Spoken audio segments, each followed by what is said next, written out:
여러분 안녕하세요. 오늘 토론회 사회를 맡은 고려대학교 식품공학과의 박현진 교수입니다. 유엔 세계 식량 계획은 지속적인 인구 증가와 경제 성장으로 인해서 전 세계 육류 소비가 지속적으로 늘어날 것으로 전망하고 있습니다. 반면 현재 정통적인 축산 방식과 기후위기 등 여러 가지 환경 변화로 인해서 육류 공급의 한계를 예상하고 있습니다. 이러한 기후 문제와 식량 공급망의 불안정성 고조로 인해서 전 세계는 이를 대응하기 위해서 지속적으로 노력하고 있습니다. 환경과 건강, 동물 복제에 대한 소비자의 관심이 높아지면서 단백질을 대체할 수 있는 식품과 배양육 개발에 꾸준히 연구하고 있습니다. 2040년에는 대체육이 육류 시장의 60%를 차지할 것으로 전망하고 있습니다. 최근 미국 FDA는 싱가포르에 이어서 두 번째로 닭고기 세포에 대한 배양육의 안전성을 승인하면서 상용화에 앞장서고 있습니다.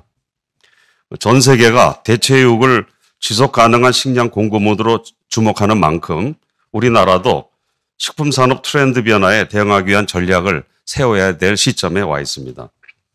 이에 한림원에서는 학계와 정부 관계자, 산업계 및 소비자 단체 등 다양한 전문가를 한자리에 모시고 최신 기법을 활용한 대체 단백질 생산 기술과 배양육 생산의 핵심 기술을 소개하고 현재 산업 동향과 소비자 인식 또한 관련 법적 규제 장치를 살펴보고 앞으로 나아가야 될 방향에 대해서 토론회를 준비하였습니다. 오늘 토론회 주제는 대체 단백질 식품과 배양육의 현재와 미래를 주제로 원탁 토론회는 개회사를 시작해서 주제 발표와 종합 토론으로 이루어져 있습니다.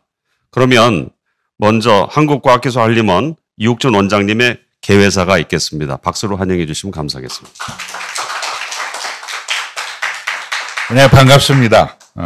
한국과학기술 한림원 원장 이욱준입니다. 제210회 한림원탁 토론회에 참여하신 모든 분들을 환영합니다. 최근 우리 인류의 먹거리와 관계된 다양한 이슈들이 대두되고 있습니다. 특히 기후위기와 지속 가능한 발전, 그리고 우크라이나와 러시아와의 전쟁으로 인해 흔들리고 있는 식량 공급의 안정성 문제 등이 아마 가장 큰 이슈들이 아닐까 생각합니다. 미국 일리노이 주립대 등 국제연구팀의 연구 결과에 따르면 세계 온실가스의 약 30%가 식량 생산과 관련이 있으며 이 중 약 60% 정도가 동물성 식량의 생산 과정에서 배출된다고 합니다. 그리고 인구의 증가에 따라 단백질의 주요 공급원인 육류의 소비량이 증가하고 있지만 기후변화로 인한 기온 상승과 강수의 변화는 사료 작물과 초지에 영향을 미치고 가축의 사료 섭취량과 생산성 감소 등 직간접적 영향을 미치는 것으로 알려져 있습니다. 따라서 기후변화 위기 속에서 현재 식량 생산의 과정들이 가지고 있는 한계를 살펴보고 해결 방안을 찾는 것은 매우 중요한 의미를 갖는다고 할 수 있습니다. 현재 전 세계적으로 대체 단백질 식품과 배양육 개발과 상용화 노력이 활발히 진행되고 있고 우리나라에서도 대체 단백질 식품과 배양육 산업의 육성을 위한 노력을 펼치고 있으나 여전히 관련 규제 혁신과 허가에 대한 요구가 큰 상황입니다. 또한 대체 단백질 식품과 배양육에 대해 흔히들 인공육, 가짜고기라는 용어를 사용하고 있듯이 소비자들이 느낄 인식도 함께 풀어가야 할 문제 중 하나라고 생각합니다. 이에 오늘 토론회에서는 학계와 정부 관계자, 산업계 및 소비자 대표단체 등 관련 분야 최고 전문가분들을 모시고 다양한 관점에서 우리나라 미래 식품 산업에 대해 심도 있는 논의를 하고자 합니다. 오늘 토론회에 주제 발표와 토론으로 참여해 주신 분들과 총중분들께 감사의 말씀을 드립니다. 토론회의 마지막 순간까지 많은 관심과 참여를 부탁드립니다. 감사합니다. 네, 이욱준 원장님 개요와 인사 말씀 감사합니다. 그럼 지금부터 주제 발표를 시작하도록 하겠습니다. 먼저 정밀 발효, 기법을 통해 대체 단백질과 식품의 소재 생산을 주제로 서진호 서울대학교 식품생명공학과 명예교수님께서 발표를 해 주시겠습니다. 박수로 환영해 주시면 감사하겠습니다.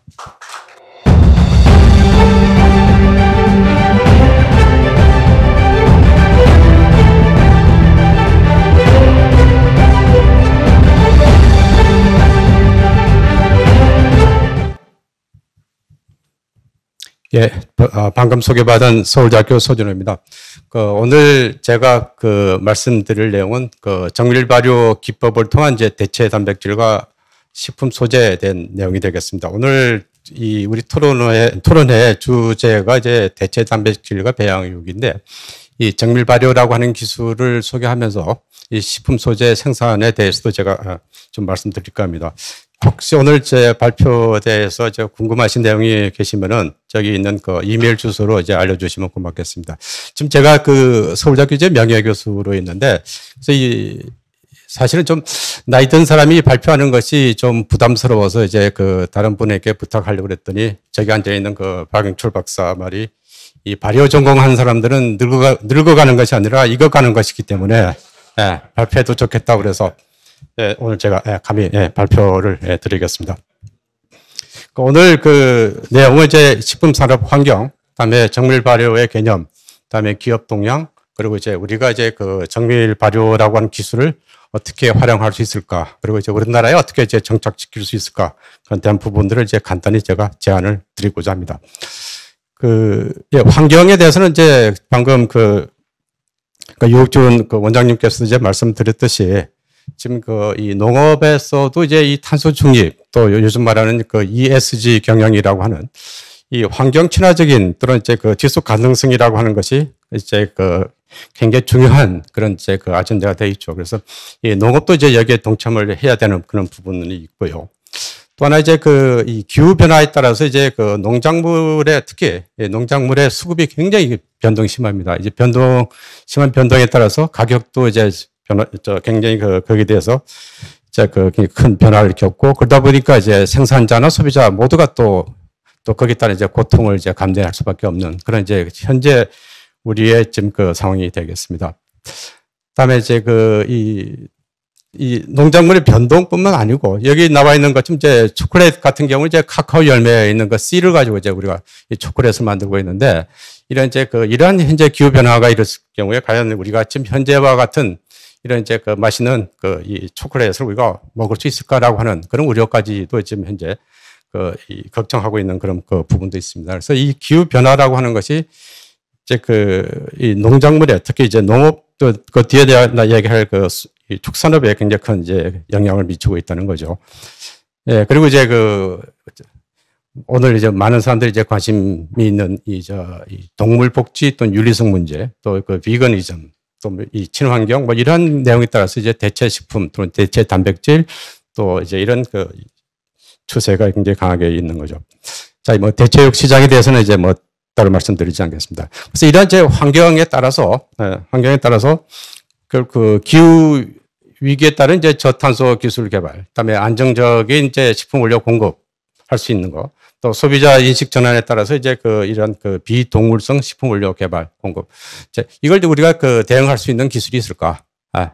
그 기술이 이제 오늘 제가 말씀드릴 내용 중에 하는 것이 이제 이 정밀 발효라고 하는 것이고, 특히 이제 이 식품 산업에서의 정밀 발효가 중요한 것은 바로 이제 기존의 식품 산업의 밸류체인하고 연계되었을 때 그 효과가 굉장히 확실하게 이제 임팩트가 이제 드러난다는 것이죠. 그 내용에 대해서 제가 간단히 말씀드리겠습니다.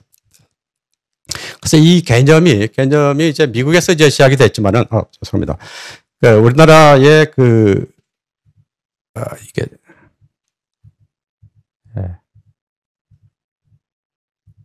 앞으로 가지 않는데요.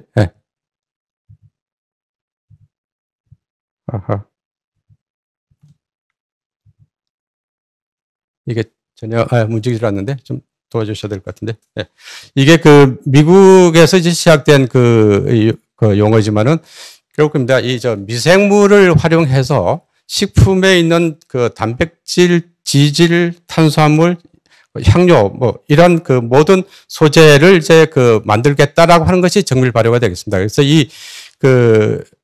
앞으로, 여기 있습니다. 이게, 이게 움직여 있네요. 네, 됐습니다. 그래서 그 미생물을 가지고 이제 이런 그 탄수화물, 지방, 단백질, 바이타민, 여러 가지 그 소재를 만들겠다라고 하는 것인데, 그게 이제 정밀이라고 단어가 이제 들어가 있는 이유는 그거죠. 그러니까 하나의 미생물을 가지고 하나의 이제 소재를 만드는 것이 기본 원칙이기 때문에 기존의 발효식품하고 달리 이 발효 생산 공정 자체를 정교하고 세밀하게 우리가 조절하고 제어할 수 있다라고 하는 그런 개념이 되겠습니다. 그래서 이 기술이 이제 새롭기보다는 그 지금까지 그 의약이나 특히 의약품 단백질을 만들 때 사용해오는 그런 기술을 식품에 응용하면서 이제 우리가 대상으로 하는 식품 소재가 식품 산업에서 중요한 그런 이제 단백질이나 소재를 이제 만들겠다라고 하는 것이 이제 이 정밀 발효의 기본적인 개념이 되고요. 그래서 그 전체적인 그 밸류 체인을 보면은 그 기존 발효 공정에 사용하는 그런 그 피드스탁 이제 이건 우리가 사용할 수 있으면 되는데 중요한 것은 우리가 원하는 제품을 만들 수 있는 미생물을 우리가 어떻게 만들 것인가 하는 문제가 되는 거죠. 그러니까 여기서 말하는 이 미생물의 개발, 그러니까 스트레인, 디벨롭먼트가 되는데 대개 보면 두 가지 우리가 여기에 그 기술이 들어갑니다. 그러니까 소위 난GMO 방법으로 미생물을 만들 수 있는 거. 뭐 실험실에서 이야기하는 메이팅이라든가 이볼루션 엔지니어링이라든가 지금 우리가 미생물 공학에서 많이 사용해온 그런 그 난GMO 방법뿐만 아니고 또 이제 요즘에 이제 화두가 되고 있는 이제 합성 생물학이라든가 대사공학이라든가 이러한 또 GMO 베이스드 방법으로 이제 이용할 수도 있고 심지어 이제 유전자 편집 기술 같은 그런 기술을 가지고 우리가 미생물을 만들 수가 있고 그렇게 만들어진 미생물을 가지고 이제 이 발효 공정을 통해서 이 fermentation by process라고 하는 것이 이건 이제 예전부터 이제 화학공학이나 이제 생물공학에서 많이 해온 그런 이 단위 조작이 되죠. 이런 공정을 통해서 이제 원료가 공급이 되면은 만들어지면은 이제 이 오른쪽에 있는 이와 같이 이제 기존의 이제 식품 산업의 밸류 체인하고 연계했을 때, 그러니까 밸류 체인에서 고품질의 또는 이제 맛이 좋고 이제 그런 이제 고품질의 제품을 우리가 만들 수 있는 이제 그런 이제 기술이 이제 정밀 발효의 이제 밸류 체인이 되겠습니다. 그래서 이제 기술적으로 보면은 이제 이 프리시즌 퍼멘테이션이라고 하는 것이 이런 이제 영양적인 가치뿐만 아니고 조금 전에 말씀드린 그 기술 자체가 갖는 이 특성이 이제 이런 지속 가능성, 비거니즘 또는 이제 원료를 업사이클링하는 단순한 리사이클이 아니라 발효 공정을 통해서 이제 가치를 높일 수 있는 그런 이제 업사이클링 할 수 있는 그런 이제 기술이 가능하게 된 거죠. 그래서 이제 이런 기술을 가지고 지금 현재 이루고 있는 기술을 보면은 우선 오늘 주제가 되는 이제 대체 단백질의 경우에 미국에서 지금 이제 가장 요즘 핫한 회사가 이제 임파서블 푸드라는 회사가 있습니다. 이 회사가 하는 것은 이 콩 유래 히모글로빈을 미생물에서부터 만들어 가지고 그 단백질을 이제 이렇게 버거를 만드는 거죠. 버거뿐만 아니라 다양한 제품을 만들게 되는데 이 히모글로빈 단백질이 갖는 특징이 우리가 고기를 구웠을 때 특히 햄버거의 맛은 우리가 보통 피맛이라고 이렇게 표현하는 바로 피맛을 내게 하는 단백질이 되겠습니다.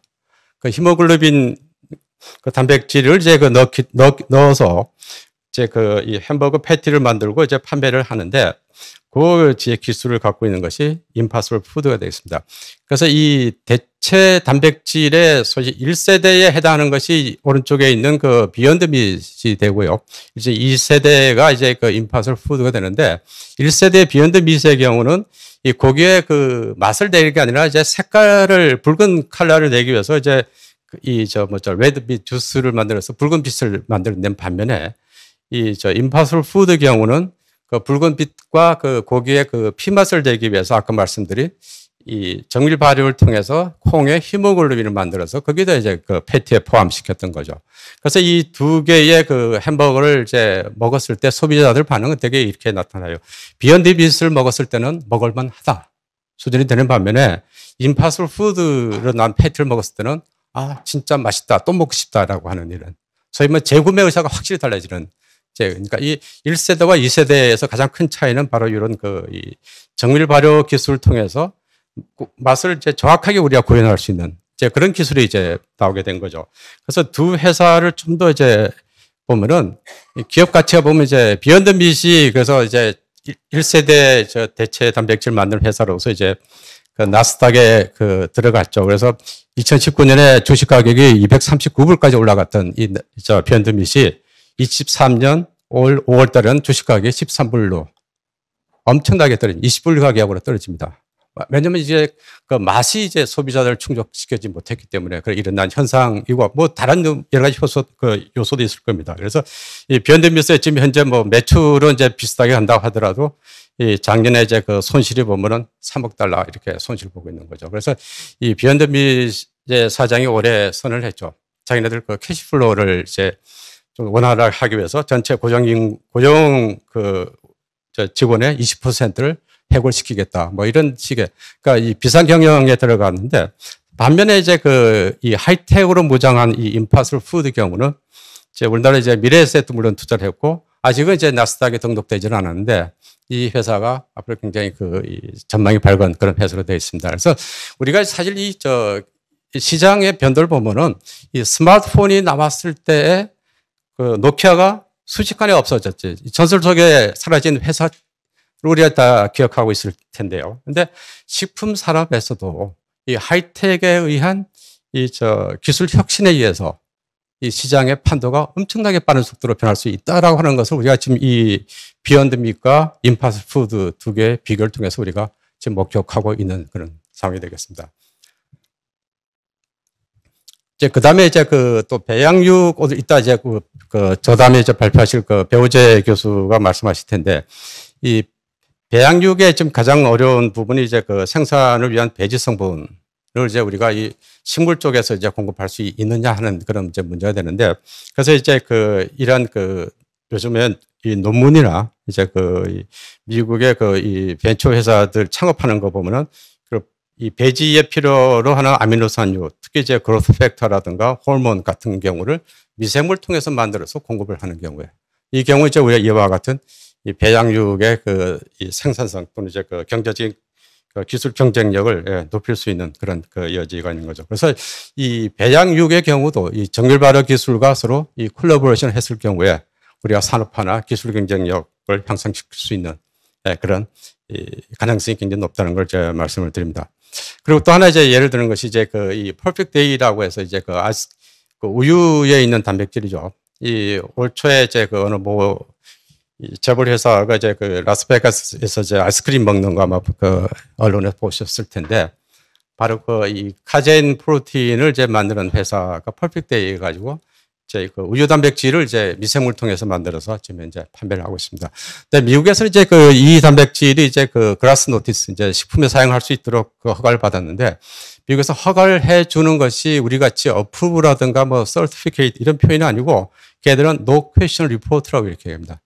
그러니까 회사에서 제출한 신청서에 대해서 미국 FDA에서는 더 이상 질문이 없다라고 하는 그런 이제 의미가 되는 거죠.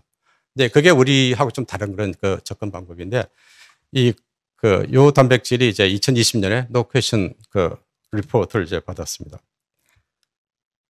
예, 아마 이 퍼펙트 데이 또 우리나라 이제 회사들이 지금 이제 제가 회사 이름을 밝힐 수는 없는데 관심이 있어서 아마 요 단백질도 조만간에 국내에 들어올 것 같은데 들어왔을 경우는 이제 우리 앉아 계시는 FDA 쪽에 우리 연구원들이 이제 골치 아파할 겁니다. 이게 왜냐면 제조한 미생물 통해서 만들어진 단백질이기 때문에 허가받는 것이 만만치가 않은 거죠. 또 하나 이제 이 에그 단백질이 있고 또 하나 이제 재밌는 것이 이 가죽을 미생물 통해서 만들겠다는 거죠. 그러니까 이거 인공 가죽이 아니라 미생물 통해서 가죽을 만들어서 지금 가겠다. 뭐 이런 이제 우리가 다양한 지금 어프로치가 지금 이루어지고 있고요. 이 동물뿐만 아니고 식물 쪽에도 이제 쪽에도 이제 우리가 이 아이스크림에 있는 제가 제일 좋아하는 이 향이 이제 바닐라 향인데 바닐라 향은 이제 바닐린이라고 하는 물질에서 이제 향이 나오는데 바로 이 바닐린을 미생물 통해서 만들어서 공급하겠다라는 거죠. 이 바닐린이라고 하는 것은 바나나하고 관계없습니다. 그냥 그러니까 식물에서 나오는 이 향기 성분인데 뭐 그런 경우 또는 이제 이 팜유 그러니까 지질에 대해서도 이제 이런 지금 이제 시도가 있고요. 그래서 이게 제가 말씀드릴 이 정밀 발효라고 하는 것이 이 동물성 단백질 또 동물성 원료를 대체하는 것뿐만 아니고 이 농업 전반에 이게 굉장히 지대한 지금 이제 영향을 미치고 있다라고 하는 것을 제가 말씀을 드립니다. 그다음에 이제 우리나라 회사에 다른 회사도 있는데 제가 요 회사를 제 소개를 드리고 싶은 이유가 우리나라에서 이제 이 정밀 발효를 통해서 이 모유 올리고당을 이제 생산을 하고 우리나라 이제 FDA 허가를 받아서 이 모유 올리고당이 포함되어 있는 분유 이게 앱솔루트하는 상품명으로 지금 이제 시판되고 있는 경우가 되겠습니다. 그래서 요 기술 좀 제가 말씀드릴 이유가 이 국내 식품 산업업체하고 얘기를 하면은 우선 제조한 미생물을 그러면 굉장히 겁을 많이 냅니다. 실제로 어렵고요. 그러나 이제 이 회사는 그 어려움을 다 극복을 했고 그 과정을 제가 좀 말씀을 드리려고 이 회사를 이제 소개를 시켜드리고자 합니다.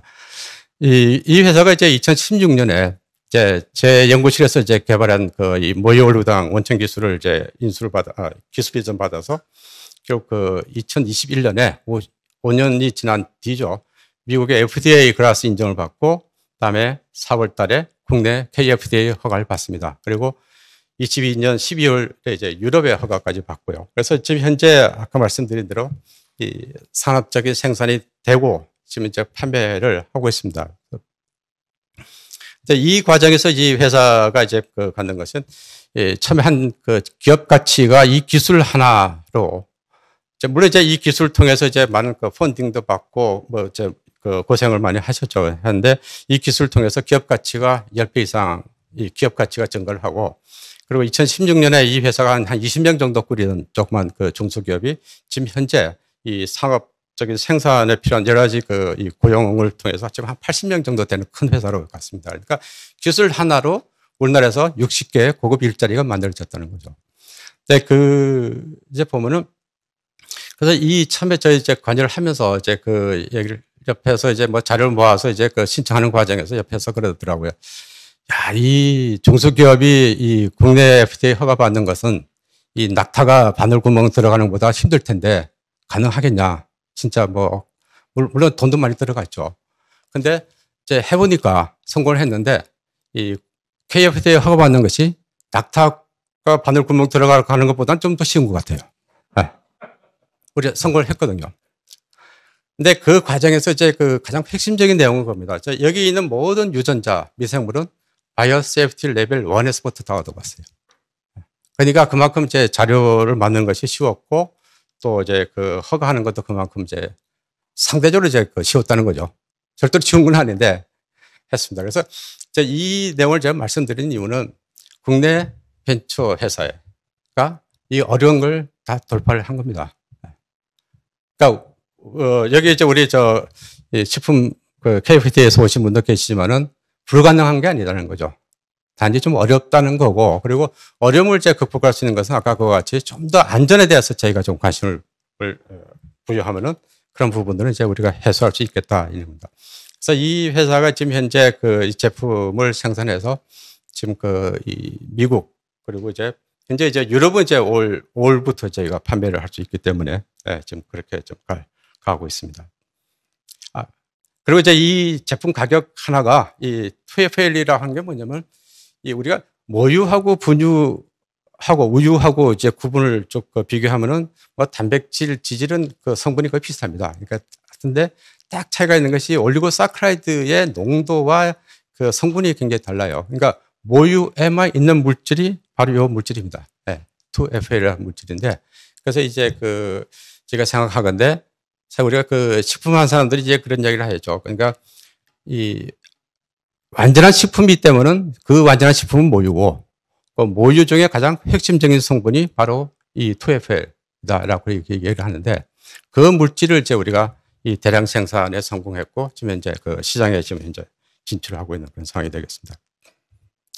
그래서 이제 오늘 이제 결론을 내리면은 왜 우리가 이걸 해야 되는지 아까 말씀드린 대로 이제 정밀 발효 기술이라고 하는 것은 이 식품 산업의 ESG의 경영의 핵심적인 기술이 되고 또 이 원료 소재를 저희가 생산할 수 있기 때문에 이제 국내에서 만들 수가 있고 국내에서 만들 수 있기 때문에 국내에 고급 일자리 창출이 가능하다는 겁니다. 그러니까 예를 들면 이제 우리가 라이신이 이제 세계적인 그 제품인데 그 라이신의 그 물론 동물 사료로 사용하는 라이신은 생산 공장은 인도네시아, 브라질, 중국에 가 있어요. 그러니까 기술이 있지만은 국내 일자리 창출이 그만큼 어렵습니다. 그쪽에 이제 단가가 낮기 때문에 아까 말씀드린 식품 소재의 경우는 이 단가가 높기 때문에 국내 생산이 가능하고 국내 일자리 창출이 가능하다는 거고요. 그다음에 이제 그 비동물성 식품 소재에 대한 부분들은 우리가 만족시킬 수가 있고 또 이제 그 기존의 이제 식품 산업의 밸류 체인하고 연계했을 때 새로운 산업이 창출하다는 거고 또 하나 중요한 것은 이 식품 자체가 해외 다른 나라에 진출하기까지 굉장히 시간이 걸립니다. 이 문화를 통해서 이제 들어가야 되기 때문에 이제 반면에 식품 소재인 경우는 이 물질이기 때문에 소재인 경우는 바로 이제 그 우리가 그렇게 어려움 없이 글로벌 시장에 상대적으로 쉽게 진입이 가능하다는 그런 내용이 되겠습니다. 그래서 이제 이 정밀 발효 관련해서 제가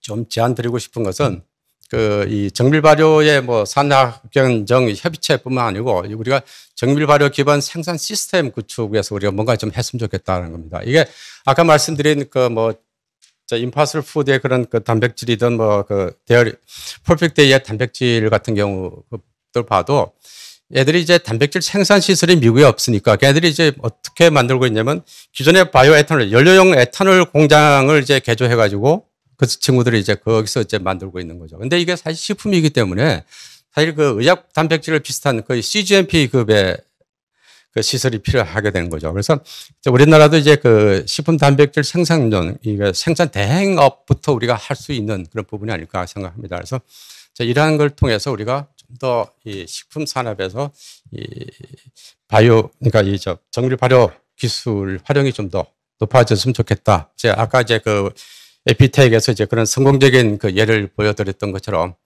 좀 더 과감히 이쪽에 좀 참여를 했으면 좋겠다라고 하는 그런 그 기대를 하면서 제 발표 마치도록 하겠습니다. 감사합니다. 네, 서진호 교수님 좋은 발표 감사드립니다. 이어서 배양육 생산 연구의 글로벌 트렌드를 주제로 배오제 건국대학교 KU 융합과학기술원 교수님께서 발표해 주시겠습니다. 박수로 환영해 주시면 감사하겠습니다.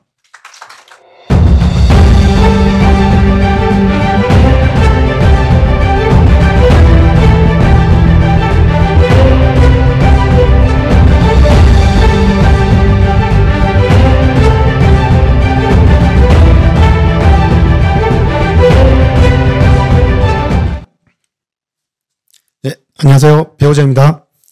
네, 작년에 아마 비슷한 주제로 저희가 원탁 토론을 한 적이 있습니다. 그때도 이제 배양육을 주제로 한 발표였는데요. 그때는 이제 배양육이란 무엇인가, 과연 안전한가, 이러한 기본적인 궁금증에 대해 해소를 하는 그런 목적을 가진 원탁 토론이었고요. 1년이 사실은 어떻게 보면 긴 시간이 아닐 수도 있습니다. 특히 연구하는 입장에서는 굉장히 짧은 시간인데요. 그런데 특이하게도 이 분야가 지난 1년 동안 굉장히 많은 그 발전과 변화가 있었기 때문에 그동안 1년 동안 어떤 변화가 있었고 또 앞으로 어떤 방향으로 갈 것인지 이런 걸 좀 제안하는 그런 자리가 있으면 좋을 것 같아서 오늘 이런 발표를 준비하게 되었습니다. 자, 이제 서론부터 제가 말씀드리면요. 먼저 그 배양육이라는 단어에 대해서 좀 먼저 용어를 정리하고 가겠습니다. 지금도 뭐 각종 보고서나 인터넷의 기사나 이런 걸 보면은 좀 이 단어에 대해서 혼용되어 사용되고 있다는 걸 잘 아실 겁니다. 뭐 인공육이라든지 뭐 실험실 배양육 아니면 뭐 배양육 여러 가지 단어가 아니면 뭐 심지어 이제 대체육이라는 단어도 이제 배양육을 그 지칭할 때 쓰이는 경우가 있습니다. 그래서 이제 가만 보면요. 저희가 이제 그 검색기에서 한번 검색을 해보면 영어로 해보면 가장 많이 검색된 순위 랩 그라운드 미트가 있고요. 그 다음에 cultured meat, 그 다음에 clean meat 이런 순서대로 이제 나오고요. 한글로는 배양육, 그리고 인공 배양육, 대체육 이런 순으로 이제 검색한 순위가 나옵니다. 보시면은 이제 처음에는 원래 실험 배양육이라고 나왔었고요. 근데 실험 배양육은 약간 좀 인공적이고 아무래도 먹으면 좀 안 될 것 같은 그런 거부감이 드는 그런 단어였기 때문에 아마 그래서 그 배양육 cultured meat라는 단어를 사용하게 된 것 같습니다.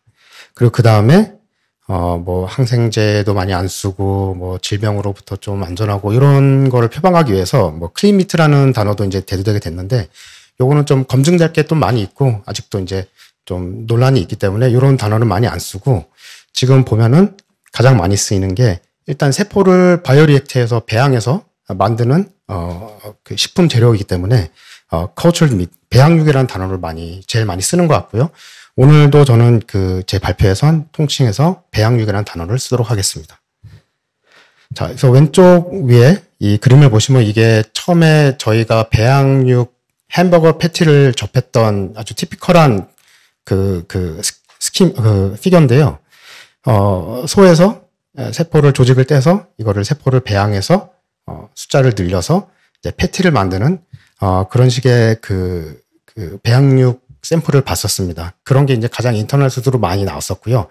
하지만 궁극적으로 이 배양육이 지향하는 바는 실제 스테이크 같은 고기, 아니면 저희가 좋아하는 뭐 등심이라든지 뭐 마블링이 잘 된 아주 퀄리티가 높은 그런 고기를 원하는 거기 때문에 그런 그 목표를 달성하기 위해서 좀 다른 분야에 쉽게 말해서 다학제적 연구가 많이 진행됐습니다. 특히 어디서 연구를 많이 따왔냐면 실제로 그 재생의학 쪽에서 그 근육을 재생하기 위해서 또 심장 근육을 재생하기 위해서 관련 그 기반 기술들이 많이 그동안 뭐 10년, 20년 넘게 개발이 됐었고요. 그렇다고 이제 모든 기술이 도움이 되는 건 아닙니다. 왜냐하면 재생의학, 조직공학은 근본적인 목표가 다르기 때문에. 왜냐하면 거기는 뭐 퀄리티 오브 라이프를 높이고 또 그런 그 인공 조직을 만들기 위해서는 사실 돈도 상관없고 아무리 코스트 같은 게 전혀 문제가 안 되죠. 그렇기 때문에 반면에 이제 이 식품은 아무리 그래도 단가를 무시 못하는, 어쨌든 지금 기존의 그 고기와 조금이라도 비슷한 수준의 그 가능성을 보여줘야 되기 때문에, 그래서 거기에 이제 도움될 만한 그래도 기술들이 선별돼서 이제 많이 활용이 됐고요. 특히 가장 많이 사용된 기술들은, 그동안에 이제 그 생물 고분자 소재 기술이라든지 아니면 좀 두꺼운 스테이크 형태로 고기를 조직을 만들어야 되기 때문에 원래 근육 조직을 만들기 위해서 3D 바이오 프린팅 기술을 많이 활용하고 있었습니다. 그거랑 아무래도 세포를 대량 배양하기 때문에 해야 되기 때문에 바이오 리액터 기술이 이제 많이 활용이 되었습니다. 그래서 이런 기술들이 결국 궁극적으로 단가를 낮추는데 중점적으로 목표를 가지고 이제 적용이 됐고요. 일단 예상하는 바로는 뭐 지금 식물성 대체육 같은 경우에는 조금 비싸긴 하지만 기존 고기보다 그래도 거의 코스트가 비슷하게 왔다고 볼 수 있을 것 같습니다. 아마 거의 조금만 시간이 지나면 비슷하든지 조금 더 싸지든지 할 수도 있을 것 같은데요. 그 다음에 미생물 발효로 만들어지는 단백질 제품 같은 경우에는 조금 뭐 몇 년 걸릴 것 같고요. 하지만 이제 일단 배양육 같은 경우에는 좀 뒤에도 말씀드릴 테지만 좀 코스트를 낮춰야 되는 부분들이 많이 남아 있습니다. 그래서 뭐 여기서는 뭐 2032년 이때쯤으로 돼 있는데 그거는 뭐 아직 확실치는 않습니다. 10년이 걸릴지 그게 뭐 단기간 한 5년 내에 이루어질지 그건 좀 봐야 되는데 일단은 시간이 좀 남았다라고 보시면 될 것 같습니다. 자, 그래서 첫 번째로 이제 3D 프린팅을 활용해서 다음과 같은 회사들이 좀 그 배양육 시제품들을 많이 소개를 하고 있습니다. 뭐 원래 기존에 미텍이라는 회사였는데요. 스테이크홀더 푸드가 이런 식으로 그 얇은 지지체를 만들어서 거기에 세포를 붙여서 이렇게 적층을 해가지고 만드는 샘플들이 있고요. 알레팜 같은 경우에는 그 노즐 베이스 3D 바이오 프린팅으로 그 자기만의 자체 그 생물 고분자 바이오 잉크가 있습니다. 여기에 이제 세포를 접목해서 만드는 방법. 그다음에 블루날로 같은 경우는 이제 참치를 만드는 회사죠. 여기도 비슷한 노즐 베이스 바이오 프린팅으로 샘플을 만들고 있고요. 그 푸드는 얼마 전에 이제 뉴스에 그 두 번째로 FDA에 판매 승인을 받는 회사입니다. 여기는 이제 너겟을 이제 만드는데요. 여기도 프린팅 기술을 이용해서 그 고기 자체의 그 질감을 좀 만드는 그런 데 많이 활용을 하고 있습니다. 그 다음에 이제 하이브리드 미트라는 게 이제 단어가 지난 1년간 좀 많이 생겨난 그 키워드인데요. 이게 뭐냐 하면 기본적으로 그 세포를 배양하면 이게 일단은 기본적으로 그 세포를 배양할 때 쓰는 배지 가격이 아직은 굉장히 비싸기 때문에 가격을 절대 맞출 수가 없습니다. 그래서 기본적으로 하이브리드 미트라는 게 나온 이유가 이게 뭐냐면 식물성 그 대체육에 이 배양한 세포를 배양육을 합쳐가지고 이제 단가를 낮춰서 판매를 하자는 전략이고요. 이게 어느 정도 좀 초기에는 먹혀드는 것 같습니다. 시장 반응을 보면 설문조사를 해보면 그냥 배양만 한 세포로 만든 고기는 약간 거부감이 있을 수도 있는데 기존에 이제 그 대체육을 많이 이미 다 한두 번 정도 접해봤기 때문에 그런 거에 세포가 섞여 있는 거면 괜찮을 것 같다라는 이제 조사 결과 많이 나오고요. 그리고 기존에 이제 식물성 대체육이 또 특유의 단점들이 있습니다. 그 지방 맛이라든지 그런 것들이 있기 때문에 이러한 그 정밀 발효 기술이라든지 이러한 세포 배양을 통해서 좀 단점을 보완할 수 있는 점들이 있기 때문에 좀 상보적인 그러한 그 역할을 해서 지금 초기에 출시되는 제품들은 아마 이런 하이브리드 형태를 띌 가능성이 굉장히 높습니다. 또 이걸 또 기사에서는 전기차와 많이 비교하더라고요. 전기차가 나오기 전에 하이브리드 차로 이제 간 다음에 그거 기술에 대한 이제 또 억셉턴스를 늘린 다음에 이제 전기차를 가는 그런 비유를 많이 하고 있습니다. 최근에 이런 하이브리드 미트는 미터블이라는 회사가 있는데요. 네덜란드 회사인데 여기가 이제 소세지를 출시했는데 굉장히 재밌는 게 이제 그 식물성 소재를 같이 섞고 여기에 사용된 세포가 그 유전자 변형된 세포입니다. 그 빗바이오라는 회사가 이제 그 유전자 편집 플랫폼을 잘 가지고 있는데 세포를 아예 호모지니스하게 그 금관세포 포퓰레이션을 잘 가질 수 있게 만들고 또 거기에 또 그 배양 배지도 비싸지 않은 성분들로만 그 잘 클 수 있게 세포를 좀 변형을 한 것 같아요. 그래서 그러한 식으로 좀 그 기술에 의해서 단가를 잡는 그러한 좀 전략을 택해서 최근에 좀 많이 뉴스에 나오고 있는 회사입니다. 그 다음에 이제 바이오 리액터를 뺄 수가 없습니다. 일단 대량 생산으로 가기 위해서는 많은 수의 세포가 필요합니다. 그래서 이거는 기존의 그 재생의학에서도 늘 이루어져 했던 그러한 분야고요. 그래서 바이오 리액터가 굉장히 중요하고 이게 또 결국엔 이 바이오 리액터를 어떻게 최적화시키고 어떤 식으로 이제 시스템이 가느냐에 따라서 또 어떤 세포주를 쓰냐에 따라서 또 이제 바이오 리액터의 조건들이 달라집니다. 현재 지금 전 세계에 한 100개 정도의 그 배양육 회사가 있는 걸로 이제 조사가 됐는데요. 그중에 한 10여 개의 회사 정도가 이제 시리즈 A를 지나서 시리즈 F까지 가서 많은 투자를 받아서 이런 자체 이제 생산 선비를 갖추고 있는 걸로 알고 있고요. 보면은 뉴스를 보면은 매번 그 회사별로 이런 바이오리액터 시스템을 갖출 때마다 이제 다 이제 largest bioreactor라고 항상 이 단어가 쓰입니다. 이제 우리가 맥리터로서 가장 크고 그 다음 회사가 이제 더 크게 만들고 이런 식으로 점점 그 생산 규모는 커지기 때문에 이게 이제 단가가 싸지는 데 많은 역할을 할 것 같습니다. 예, 그래서 이러한 그 배양육의 이제 장점에 대해서는 사실 미디어에서 많이 보셨을 것 같아서 굳이 제가 따로 이제 강조를 안 드려도 될 것 같고요. 지난 한 10년간 이제 추세를 보면은 연구 분야에서 보시면은 굉장히 그 테크니컬하고 한 연구 논문이라든지 리뷰라든지 아니면 실제 적용된 그런 분야 연구 논문들이 거의 엑스포넨셜하게 증가되고 있고요. 그리고 회사 수도 당연히 이쪽에 자본이 모이니까 회사도 많이 모이고 그리고 또 돈이 많이 모이고 회사가 많이 생기면 당연히 훌륭한 연구자들이 많이 몰립니다. 그러면 연구 결과도 당연히 따라올 수밖에 없고요.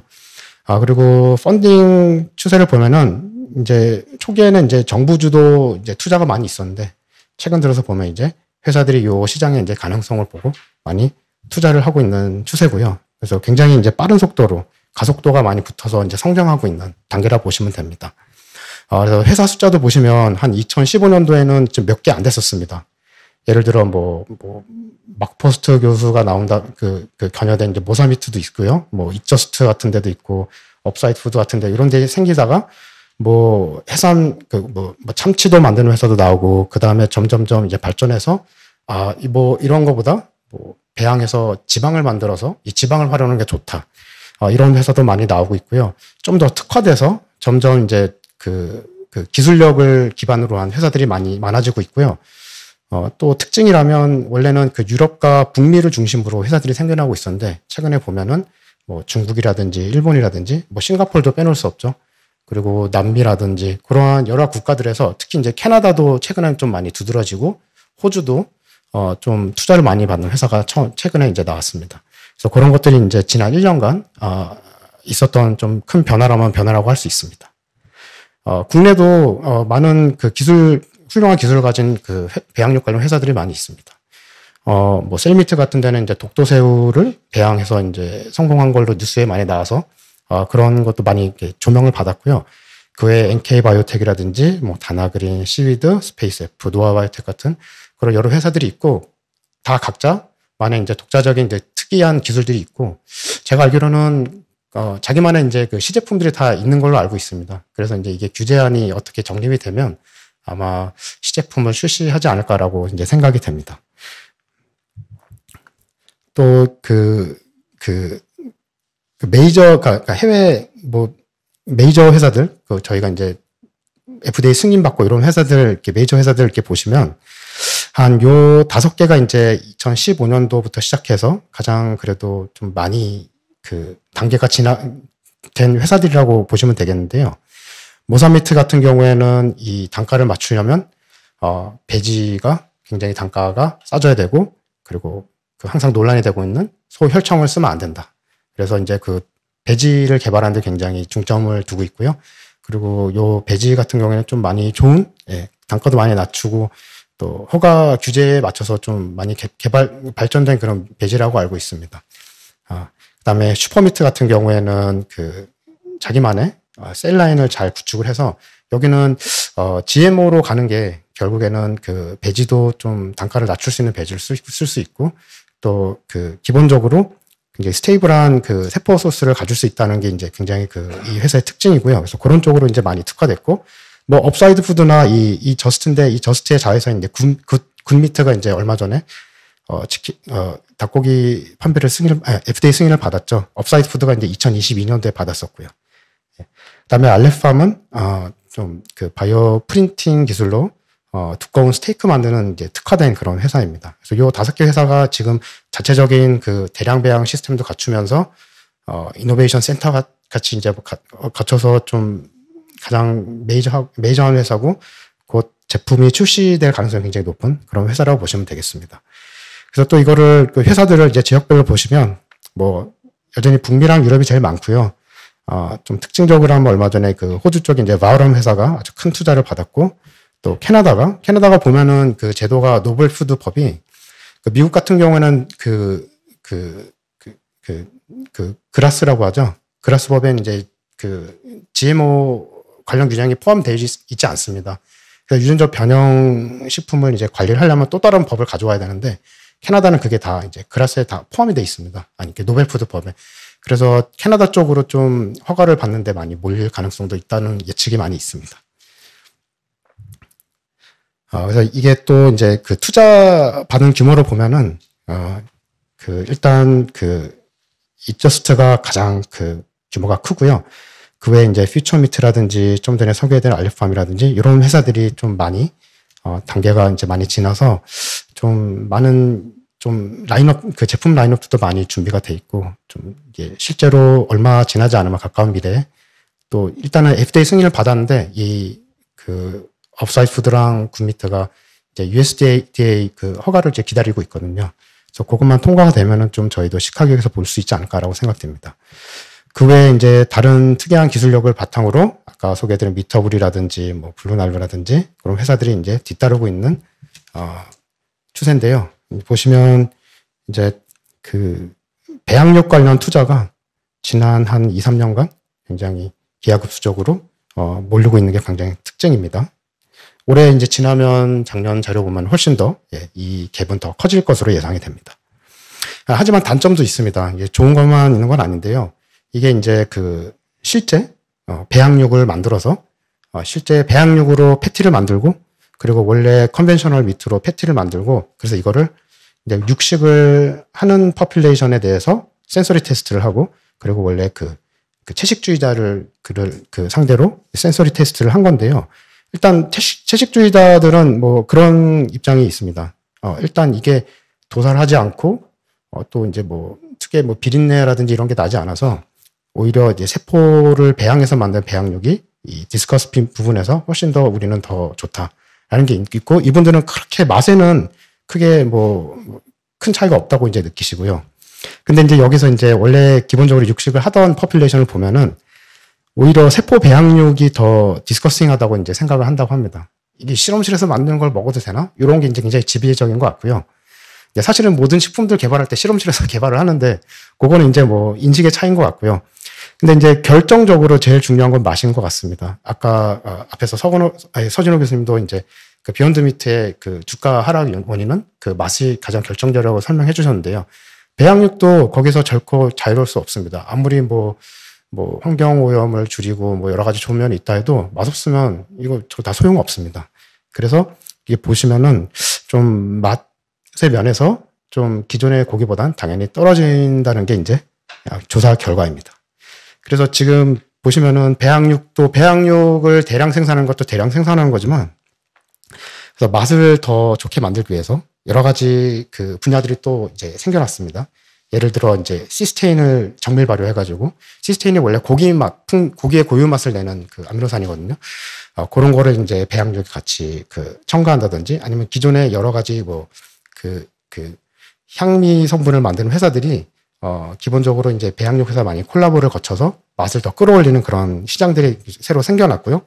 그 외에 또 지방 맛을 넣기 위해서 뭐 정밀 발효된 팜 오일이라든지 아니면 뭐 재활용된 오일이라든지 아니면은 그 지방 세포만 키워가지고 지방을 만들어내는 그 배양 지방이 또 있습니다. 그래서 요거를 활용해가지고 지방 맛을 가미를 한다든지 이런 시도들이 많이 되고 있고 실제로 이제 결과들이 이렇게 괜찮은 걸로 이제 나와 있어서 이런 것들로 해서 배양육의 맛을 좀 많이 끌어올리려고 하는 시도들 많이 되고 있습니다. 이제 끝으로 마지막으로 이제 기술적인 그 지난 1년간 이제 변화를 좀 소개해드리고 마치고자 합니다. 이게 이제 티피컬한 배양육을 만드는 프로세스인데요. 여기서 가장 중요한 게 4가지입니다. 세포고요. 세포를 배양하는 배양액이고, 그 다음에 이 모든 세포는 다 부착성 세포입니다. 그래서 세포를 어딘가에 특히 스테이크형 고기를 만들려면 어딘가에 붙여서 배양을 해야 되는데 거기에 들어가는 게 지지체 기술입니다. 그 다음에 또 이거를 대량 배양을 해가지고 대량 생산을 해내야 되기 때문에 바이오리액터 기술이 굉장히 중요합니다. 보시면 좀 뭐 세포는 여러 가지 그 세포를 쓰이는데 주로 이제 근위성 세포, 배아주기 세포, 그 다음에 또 뭐 유전자 변형 세포들이 쓰이는데 요거별로 규정들이 이제 정립이 돼야 되기 때문에 또 어떤 나라별로 이제 어떠한 규제가 이제 성립되느냐에 따라서 또 요거는 또 방향성이 좀 많이 달라질 가능성이 높습니다. 그 다음에 가장 중요한 배양액입니다. 배양액은 회사별로 정말 꽁꽁 싸두고 어떤 성분이 들어가는지 절대 공개 안 하는 그런 항목 중에 하나입니다. 이게 제일 키이기 때문에요. 보시면 이제 지금 세럼 프리, 그러니까 혈청이 안 들어간 배양액이 거의 싼 거는 한 30만 원 정도부터 비싼 건 60만 원이나 합니다. 500ml에 500ml 해봤자 배양 얼마 못 하거든요. 그래서 거의 배양육의 90% 이상의 거의 커스트가 이제 배양액에서 이제 잡아먹기 때문에 요 분야가 어떻게 발전에 따라서 이제 저희가 배양육을 시장에서 5년 후에 보느냐, 10년 후에 보느냐, 요건 이게 정해질 만한 굉장히 중요한 팩터입니다. 뭐 그래서 이제 주요 회사들이 이 분야의 중요성을 알고 각자의 그 혈청이 들어가지 않은 배양액 기술들을 이제 보유하고 있고 계속 개발을 하고 있는데요. 좀 전에 설명드린 것처럼 이거는 완전 특급 비밀이기 때문에 어떤 게 들어가는지는 사실 알려져 있지는 않습니다. 뭐 이렇게 조금 뭐뭐 기반이다 이 정도만 이제 알려져 있고요. 그 다음에 이제 지지체 기술입니다. 지지체를 만드는 기술은 여러 가지가 있는데요. 일단은 가장 그 스테이크형 고기를 만드는데 그 부합하는 게 이 바이오 프린팅 기술입니다. 그래서 국가별로 바이오 프린팅 기술이 여러 가지로 개발이 되어 있고 이런 거는 지금은 실험실 단계이지만 뭐 대량 생산에도 크게 손색이 없을 정도의 기술들이기 때문에 많이 활용될 것으로 생각되고 있고 지난 뭐 1년간 이런 특히 배양육 지지체 관련 논문들이 많이 나오고 있습니다. 그 다음에 아까 바이오리액터 말씀드렸는데요. 뭐 이거 점점점 규모가 커지고 있는 그 추세이고 또 규모가 커지면 그만큼 이제 단가가 싸질 거기 때문에 또 이런 것들이 이제 곧 이제 세포 주별로 모듈화돼서 이제 제품화될 가능성이 굉장히 높습니다. 이제 마지막으로 그래서 업사이드 무트와 이제 굿미트가 FDA 승인을 받았고 지금 USDA 승인을 기다리고 있습니다. 그래서 FDA는 그 배양육을 생산하는 재료까지 그리고 USDA는 그 후에 유통 관련해서 안전성에 대한 이제 인증인데요. 그 인증을 받으면 아마 곧 마켓에 출시될 것 같고요. 국가별로 이제 규제가 조금씩 다른데요.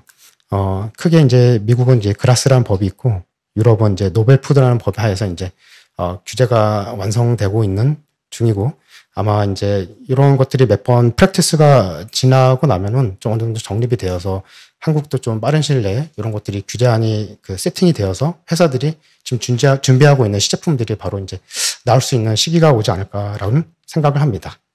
예. 그래서 제 생각에는 배양육도 결국 배양육도 뭐 배양육이라고 특별히 맛이 없어서 되는 건 아니고요. 일단 맛있어야 됩니다. 그래서 맛과 단가를 맞추기 위한 그걸 중심적으로 기술들이 이제 개발이 되고 있고요. 일단 마지막으로 이제 규제가 어떻게 되냐에 따라서 또 시기가 또 앞당겨지느냐, 좀 더 걸리냐 이런 영향이 있을 것 같습니다. 이상입니다.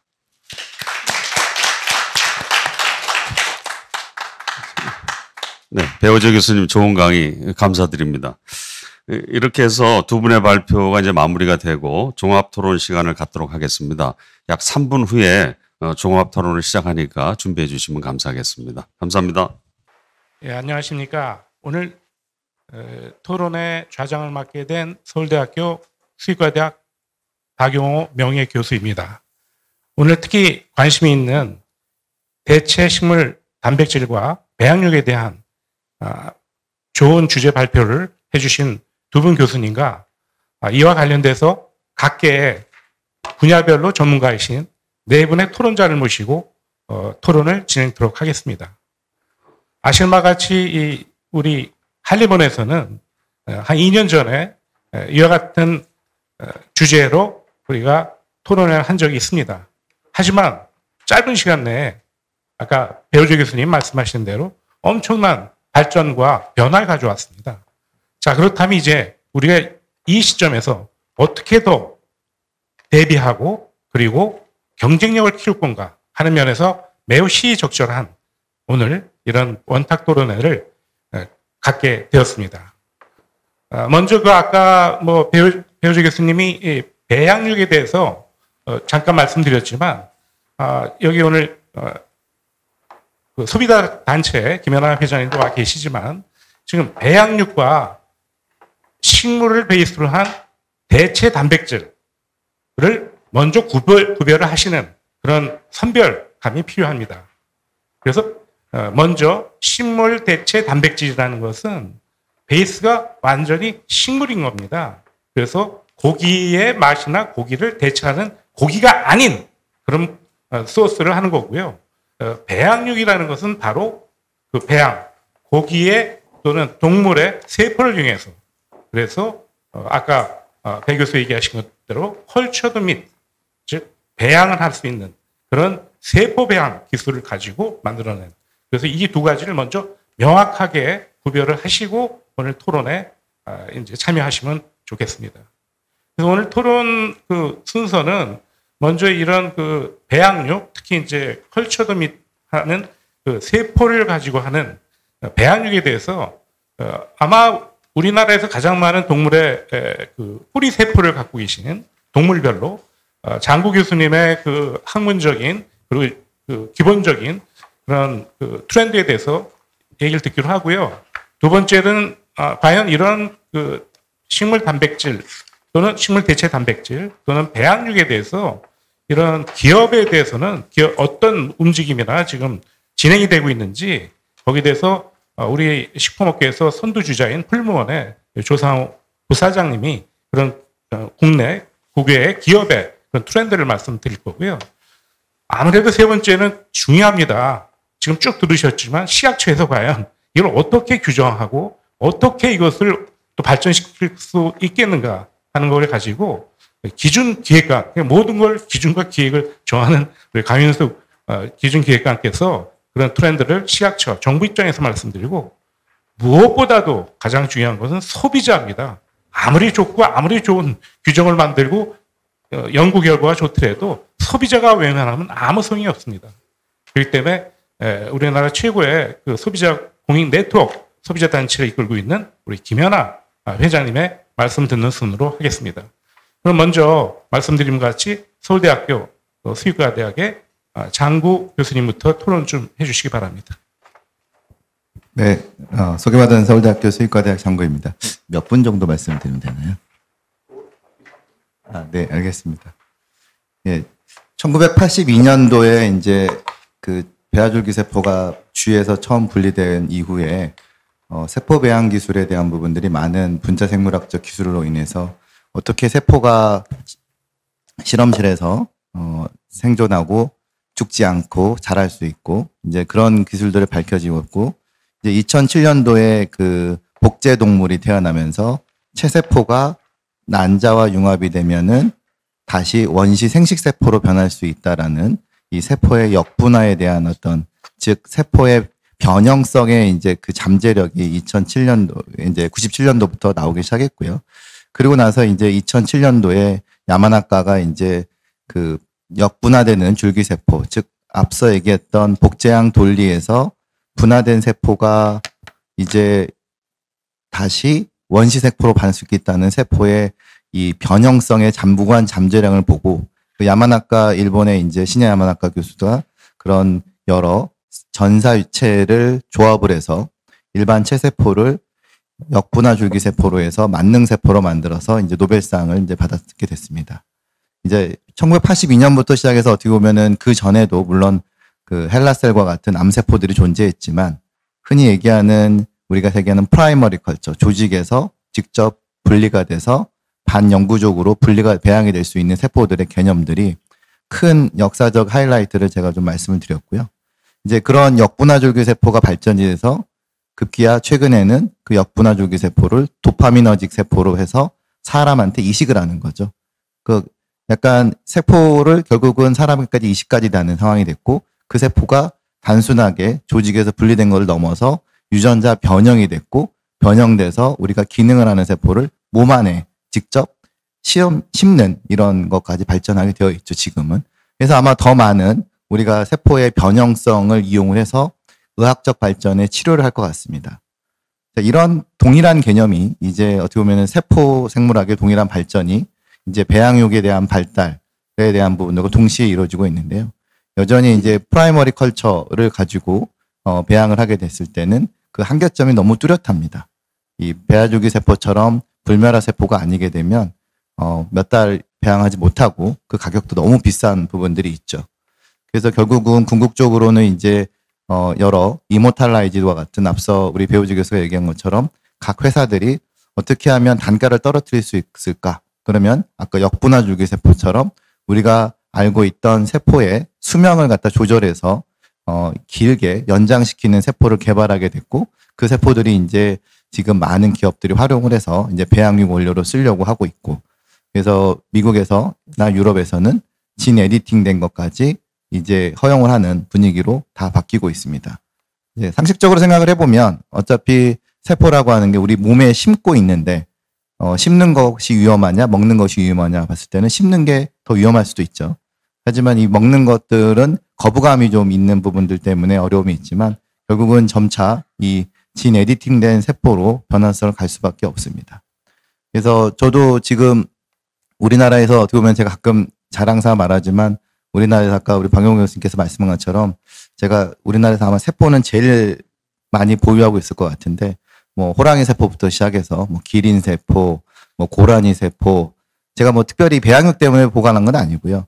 언젠가 미래에는 이런 우리가 연구를 위해서 이 세포가 주 대상이 될 것 같다라는 생각을 한 20년 전부터 우연히 하고 있었고 우연히 제가 이제 수의사다 보니 동물원 분들과 진료하다가 죽는 세포들을 이제 수집을 해서 한 15년째 수집을 하고 있습니다. 그러다 보니까 이제 뭐 제 연구실에는 참수렁, 뭐 매, 새 세포도 좀 있고요. 되게 많은 세포들이 있고 이제 그런 것들이 이 배양육에 쓰일 수도 있을 것 같기도 하고 얼마 전에 아까 얘기했던 호주의 바우가 이 멤머드 세포와 비슷한 것들을 만들어서 멤머드 뭐 미트볼을 만들었다 이런 홍보성 기사가 나오기도 했지만 이제 이 세포 배양 기술들은 결국은 이제 궁극적으로는 나아가서는 이 세포가 이제 무한한 가능성을 열어줄 상황을 가고 있습니다. 그래서 급기야 지난달 일본에서 발표한 거는 쥐 피부 세포를 가지고 심지어 난자까지 만들어 가지고 난자가 생명체가 되는 거죠. 그래서 우리가 알고 있는 기존에 알고 있었던 난소에서 세포가 난자가만 나와야 되는데 이제는 컬처드 오사이트까지 나오는 상황인데 그 기술이 결국은 사람에도 적용될 가능성이 높습니다. 이 무궁무진한 세포의 이 유전자에 대한 어떤 이해와 세포의 이 변형성에 대한 우리는 과학적 발견을 통해서 한편으로는 질병에 대한 정복과 예방들이 활용될 수 있고 또 다른 한편으로는 이런 기술들이 우리 인류가 직면하고 있는 새로운 단백질에 대한 요구량들을 할 수 있을 것 같습니다. 그래서 국내에도 앞으로 이런 세포 은행과 같은 이런 부분들이 활발하게 되어지고 많은 그 동물과 관련된 세포들이 좀 더 탄력성 있게 제도가 되고 사람들께서 이 세포 배양에 대한 부분들을 좀 평범하게 생각할 수 있으면 이 우리 국내의 기술들도 전 세계적으로 의미 있게 퍼져나갈 수 있을 거라고 생각을 하고 있습니다. 네, 감사합니다. 예, 장구 교수님 토론 감사드립니다. 결국은 뭐 의학 기술이 발전이 엄청 됐기 때문에 그런 의학 기술을 바로 식품 생산, 이런 배양 이런 쪽에 접목이 가능하다는 얘기죠. 아까 우리 서준호 교수님께서 말씀하신 그대로 그런 기술들이 식품에 접목이 된다면 우리가 상상하기 어려울 정도로 이 식품 산업이 발전될 거다 이렇게 생각이 됩니다. 앞으로는 우리 장구 교수님의 방이 기존에 이제 동물원이었는데 앞으로는 세포 동물원 이래서 많은 젊은 과학자들 희망하는 사람들이 방문하는 그런 명소가 되지 않을까 이런 생각을 하게 됩니다. 자, 그러면 두 번째 이어서 그렇다면 이와 같은 의학 기술이나 또 식품에 접목되는 이런 기술들을 기반으로 해가지고 과연 이 식품업계에서는 어느 정도 우리 국내를 비롯해서 또 왜 이런 것을 하게 됐는지 그리고 경쟁력은 얼마나 되는지 언제쯤 이렇게 시판된 것이 그 소비자들이 쉽게 또 싸게 그리고 같은 맛으로 할 수 있는지 우리 조상욱 부사장을 모시고 토론을 듣도록 하겠습니다. 예, 반갑습니다. 풀몬기술원의 조상우라고 합니다. 이런 자리를 갖다 맞이하게 되고 이게 기술적인 발전뿐만 아니라 산업적인 어떤 경제성 있는 생산 이런 걸 통해서 우리 인류가 좋은 식품의 혜택을 갖다 받을 수 있게 되기를 기대해 보면서 제 토론 자료를 갖다가 말씀드리도록 하겠습니다. 우선 식품산업계에서 이러한 그 대체식품 또 오늘 주제인 세포 배양식품 이런 데 관심을 갖게 되는 것은 궁극적으로 최근에 일어나는 지구온난화 문제라든지 지속 가능성 이런 곳에 초점을 맞춘 ESG 경영과 관계가 되는 게 아닌가 저는 그렇게 생각합니다. 2017년도부터 시작이 됐다고 저는 생각을 하는데요. 글로벌 펀딩 회사 규모가 약 40조 달러 정도 됩니다. 그 중에서도 가장 큰 블랙록이라는 펀딩 회사가 약 8조 달러 정도를 갖다 운영을 하고 있는데요. 2017년도에 이미 지속 가능성이 있지 않는 기업에는 투자를 하지 않겠다 이렇게 선언을 갖다 했습니다. 그리고 2018년도에는 이제 지속 가능성이 ESG 경영을 갖다가 얘기하는데요. 특히 Environmental, Society, 그 다음에 지배구조 이 세 가지가 되겠습니다. 그래서 2018년도에는 지배구조에 있어서 남녀 평등을 갖다 조금 강조하면서 여성 이사 혹은 여성 또 CEO 이런 부분을 갖다가 참여 범위를 갖다 늘려나가야 된다. 이런 부분도 있고 그다음에 지구의 환경 변화에 따른 온도의 상승 이런 문제가 있습니다. 그래서 어떻게 하면은 그린하우스 가스를 갖다 더 줄일 수 있느냐 그런 노력을 하는 회사는 어디냐 그런 노력을 하지 않는 회사에서는 투자를 하지 않겠다. 이제 이런 선언을 하게 됩니다. 그래서 우리나라 석탄 공사 같은 경우에도 석탄이 화석 연료가 되다 보니까 그에 대한 대책을 갖다가 제대로 하지 않았을 때 글로벌 펀딩 회사가 펀드를 빼면서 주가가 굉장히 급락하는 그러한 어떤 우리 경험을 갖다 가진 적이 있습니다. 그래서 향후에는 이러한 ESG 경영이 그린하우스 가스를 갖다 줄이는 그런 활동이 기업 활동으로서 내재가 되지 않으면은 글로벌하게 이제 우리가 경쟁을 갖다가 할 수 없는 그런 지경에 이르게 됐고 그런 ESG 경영 자체가 유럽에서는 이미 법제화가 되고 ESG를 갖다가 하지 않는 기업들의 제품은 수입이 안 된다든지 수입이 된다 하더라도 가장 큰 유통회사에서 받아주지를 않게 됩니다. 즉 시장에서 살아남을 길이 없는 게 되죠. 그러다 보니까 식품기업은 이제 지속 가능한 ESG 경영에 해당되는 제품을 생산하지 않으면 안 되는 그런 위기를 갖다 맞게 되었습니다. 그래서 여러 가지 식품 산업에서는 활동을 하고 있지만 우선 에너지 문제에서는 수소 전지를 이용한 뭐 에너지 발전이라든지 그런 에너지를 사용을 한다든지 화석연료를 갖다 적게 쓰는 그런 문제들도 있겠지만은 아까 원장님께서 말씀하셨다시피 그린하우스 가스의 약 한 25%가 식량 생산에서 오고 그 중에서 60%가 동물성 단백질을 생산하는 데에서 비롯된다고 합니다. 소를 키우기 위해서는 소의 사료를 갖다가 만들어야 되고 소 사료를 갖다 만드는데 발생하는 CO2가 소를 갖다가 키움으로써 전부 다 또 거기에 부과가 되는 그러한 문제점이 있기 때문에 식물성 대체육을 갖다가 얘기를 갖다 하는 거고 또 나아가서는 식물성 대체육의 맛과 관능 이런 부분을 갖다 극복하기 위해서 세포 배양육이라는 걸 통해 가지고 더 고기의 관능과 질감 이런 걸 구현하려고 하는 노력이 되지 않느냐 저는 그렇게 생각합니다. 근데 이 부분에 있어서 이제 소비자의 어떤 적합성 그런 거에 대한 이제 조금 꺼려하는 분들도 있고 호불호가 있다는 거죠. 그러한 것들을 이제 마케팅적으로 우리가 잘 극복을 갖다가 해 나가야 되겠지만은 무엇보다도 지금 이제 세포 배양육의 산업화에 있어서 가장 큰 문제는 생산 단가라고 생각을 갖다 합니다. 그래서 불멸화 세포를 통한 세포주의 굉장히 경제적인 어떤 부분을 갖다가 우리가 현실화를 시킨다든지 아니면은 또 대량 생산을 하기 위해서 배지를 어떻게 하면은 효율적으로 세포를 갖다 키울 수 있는가 또 그들을 갖다 또 재사용을 갖다 하게 할 수 있는가 또 뭐 여기 시약처에서도 와 계시지만은 우리가 그런 데 들어가는 이제 항생제 문제라는 부분을 갖다 어떻게 소비자에게 안전성을 갖다 보유하면서 우리가 전이가 되지 않도록 우리가 관리를 할 수 있는가 이러한 문제들이 과학적으로 또 산업적 대량 대응을 함에 있어서 풀어나가야 될 문제가 아닌가 그런 생각을 갖다 하게 됩니다.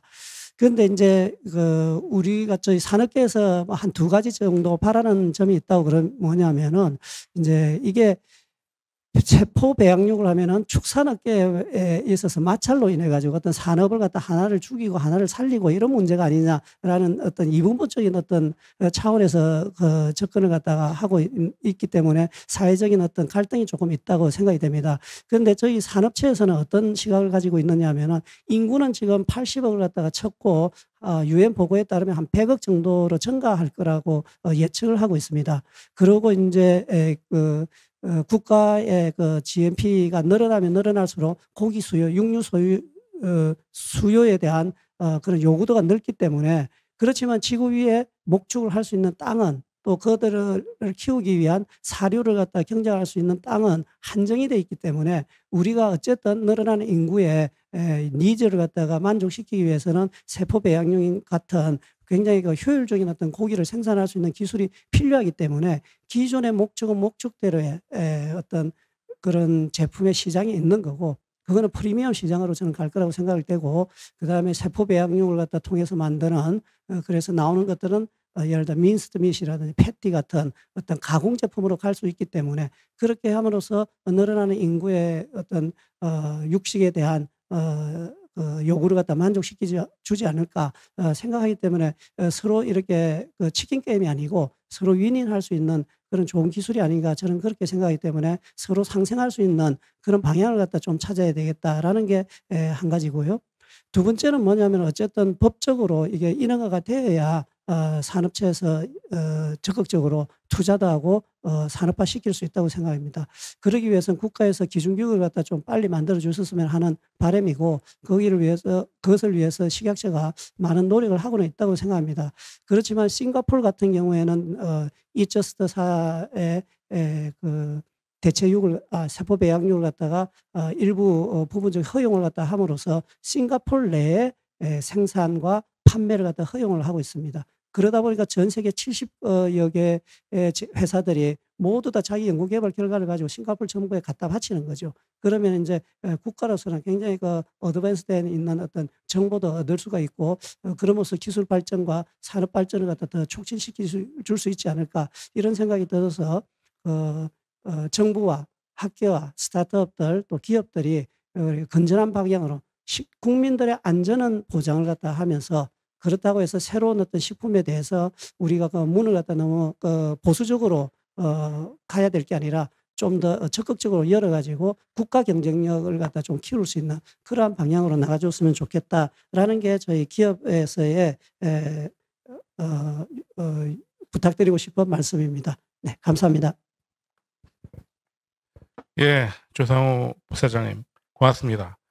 너무 폭넓게 얘기를 하셔가지고 그 산업체에서 지금 어느 정도로 지금 전 세계적인 그 기술력이나 또는 경쟁력이 확보됐는지 그건 나중에 추가적인 또 우리 토론 질문들이 있을 때 다시 여쭤보기로 하겠습니다.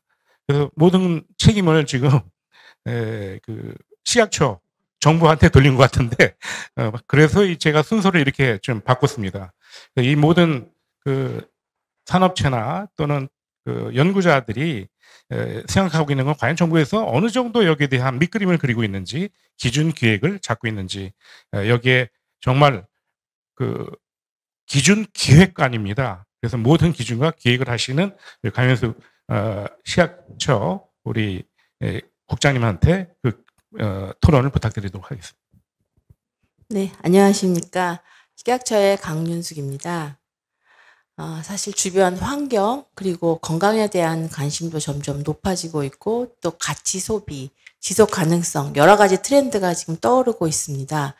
그래서 기존에 저희가 먹던 식품 이외에도 기존에 먹었지만 식물성이 대신할 수 있는 이런 대체 식품 그리고 또 그와 더불어서 새로운 신기술을 이용한 식품들이 지금 많이 연구를 하고 있고 또 개발하고 있고 일부 국가에서는 또 상업화돼서 또 인정받고 있습니다.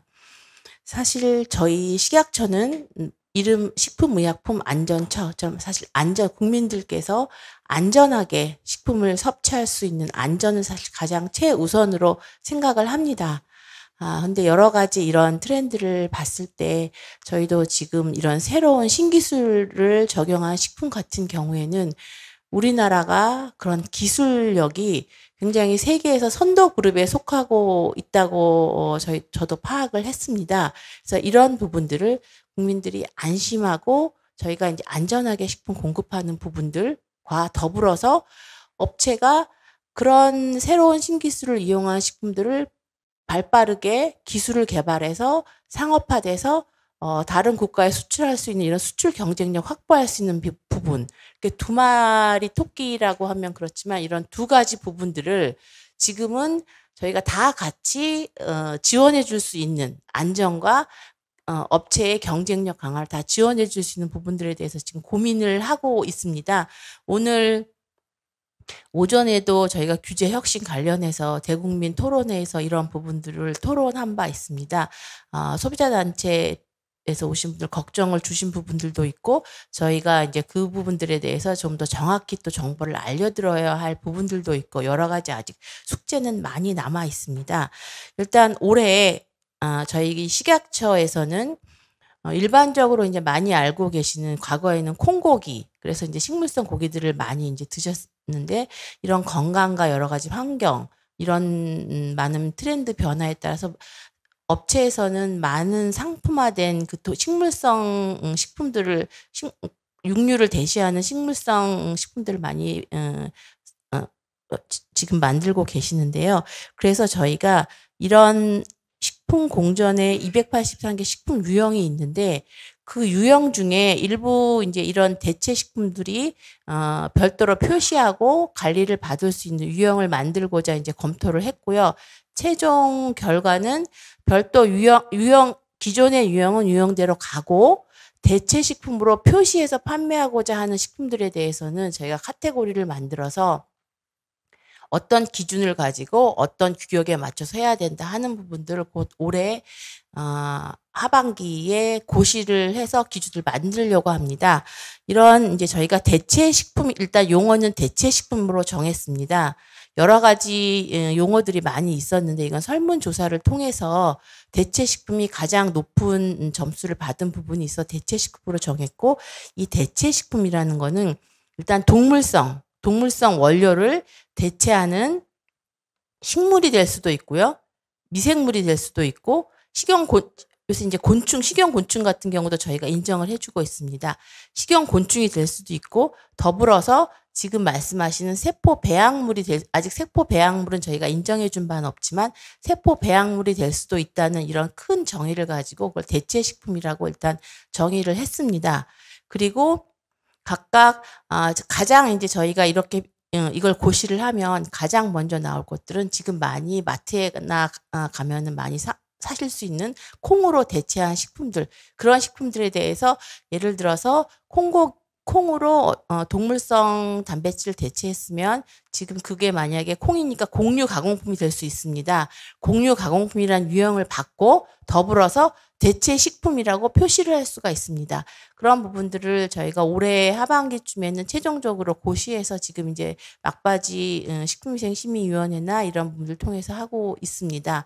그리고 또 지금 가장 또 관심을 많이 가지고 계시는 세포 배양 식품 같은 경우에는요, 아직 이제 공식 용어는 아닙니다. 저희 이제 육이라는 단어보다는 저희는 식품으로 해서 세포 배양 식품으로 일단 잠정으로 이제 그거는 이제 저희가 정한 단어고요. 바뀔 수는 있습니다. 세포 배양 식품 같은 경우에는 사실 새로운 기술을 이용해서 우리나라 유통시장에 들어오는 부분이기 때문에 저희가 안전성을 확인을 해야 됩니다.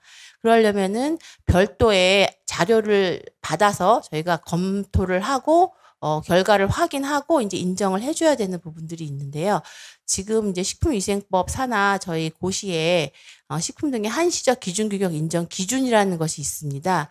하지만 거기에 세포 배양 식품 같은 경우에는 별도의 지금 많이 말씀하셨지만 세포주라든지 배양 과정 그리고 배양액에 대한 부분들이 상세한 내용들이 없어서 그 부분들에 대해서 지금 고시와 그리고 민원인 가이드, 업계 가이드를 지금 마련 중에 있습니다. 이것도 이제 저희가 시작한 지는 한 2년 이상 됐고요.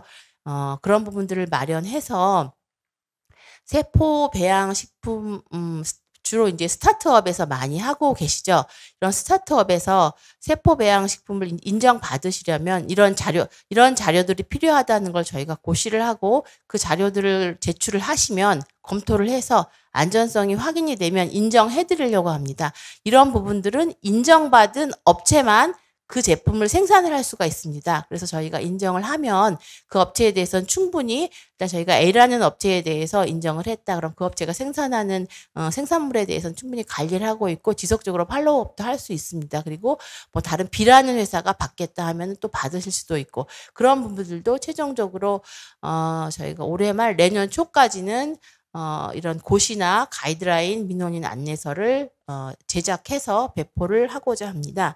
또 중요한 것 중에 하나가 식약처가 이렇게 인정해서 하는 부분들, 이제 업계와 식약처가 인정해서 하는 부분들이 아니라 사실 가장 중요한 거는 이런 제품이 나오고 했을 때 소비자들과 같이 소비자들이 그런 부분도 수긍하시고 안전성 부분에 대해서도 인정을 해주셔야지 같이 가야 되는 부분들입니다.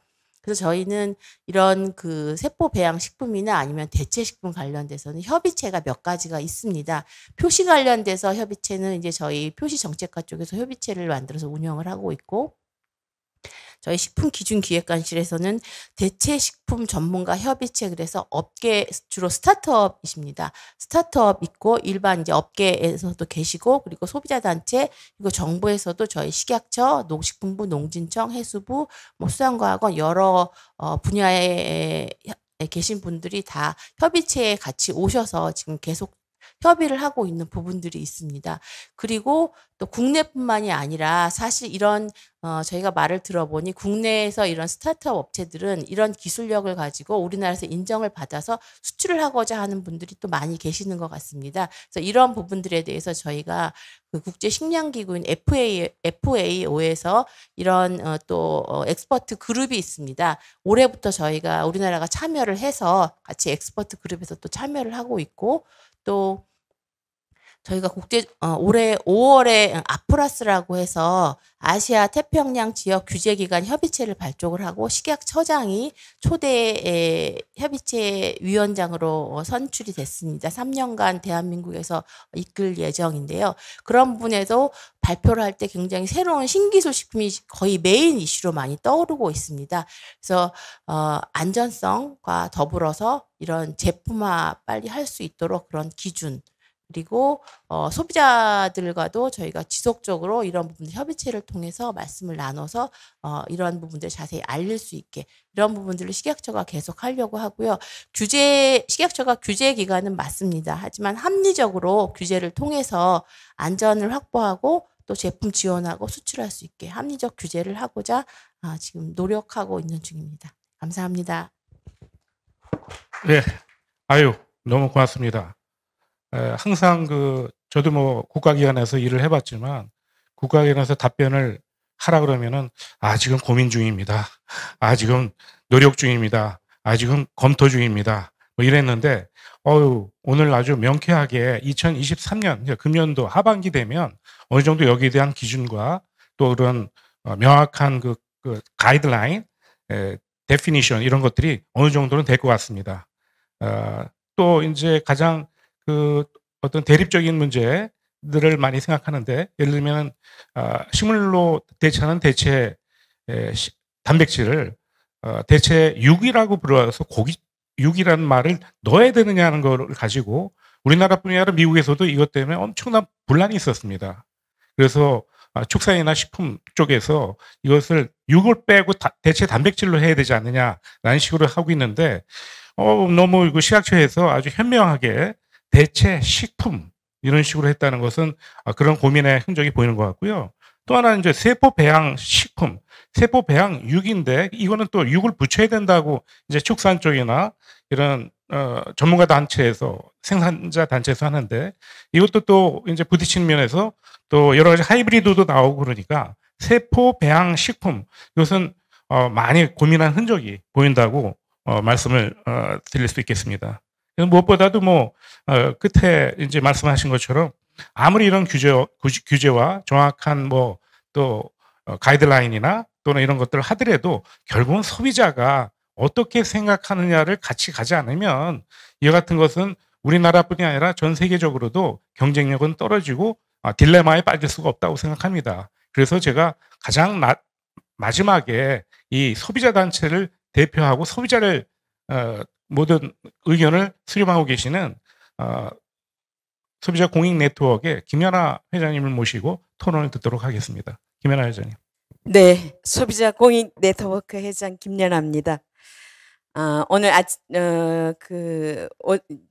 앞전에 우리 서 교수님과 그다음 배우재 교수님의 이런 정밀 효소에 의한 또 이런 대체 식물 단백질, 식물성 단백질 이거에 대해서 또 설명을 잘 들었고 그다음에 배우재 교수님은 또 저희가 소비자 단체에서 또 모셔갖고 처음에 일종의 배양육 이 얘기가 나왔을 때 같이 이제 이런 토론도 한번 나눠본 적이 있습니다.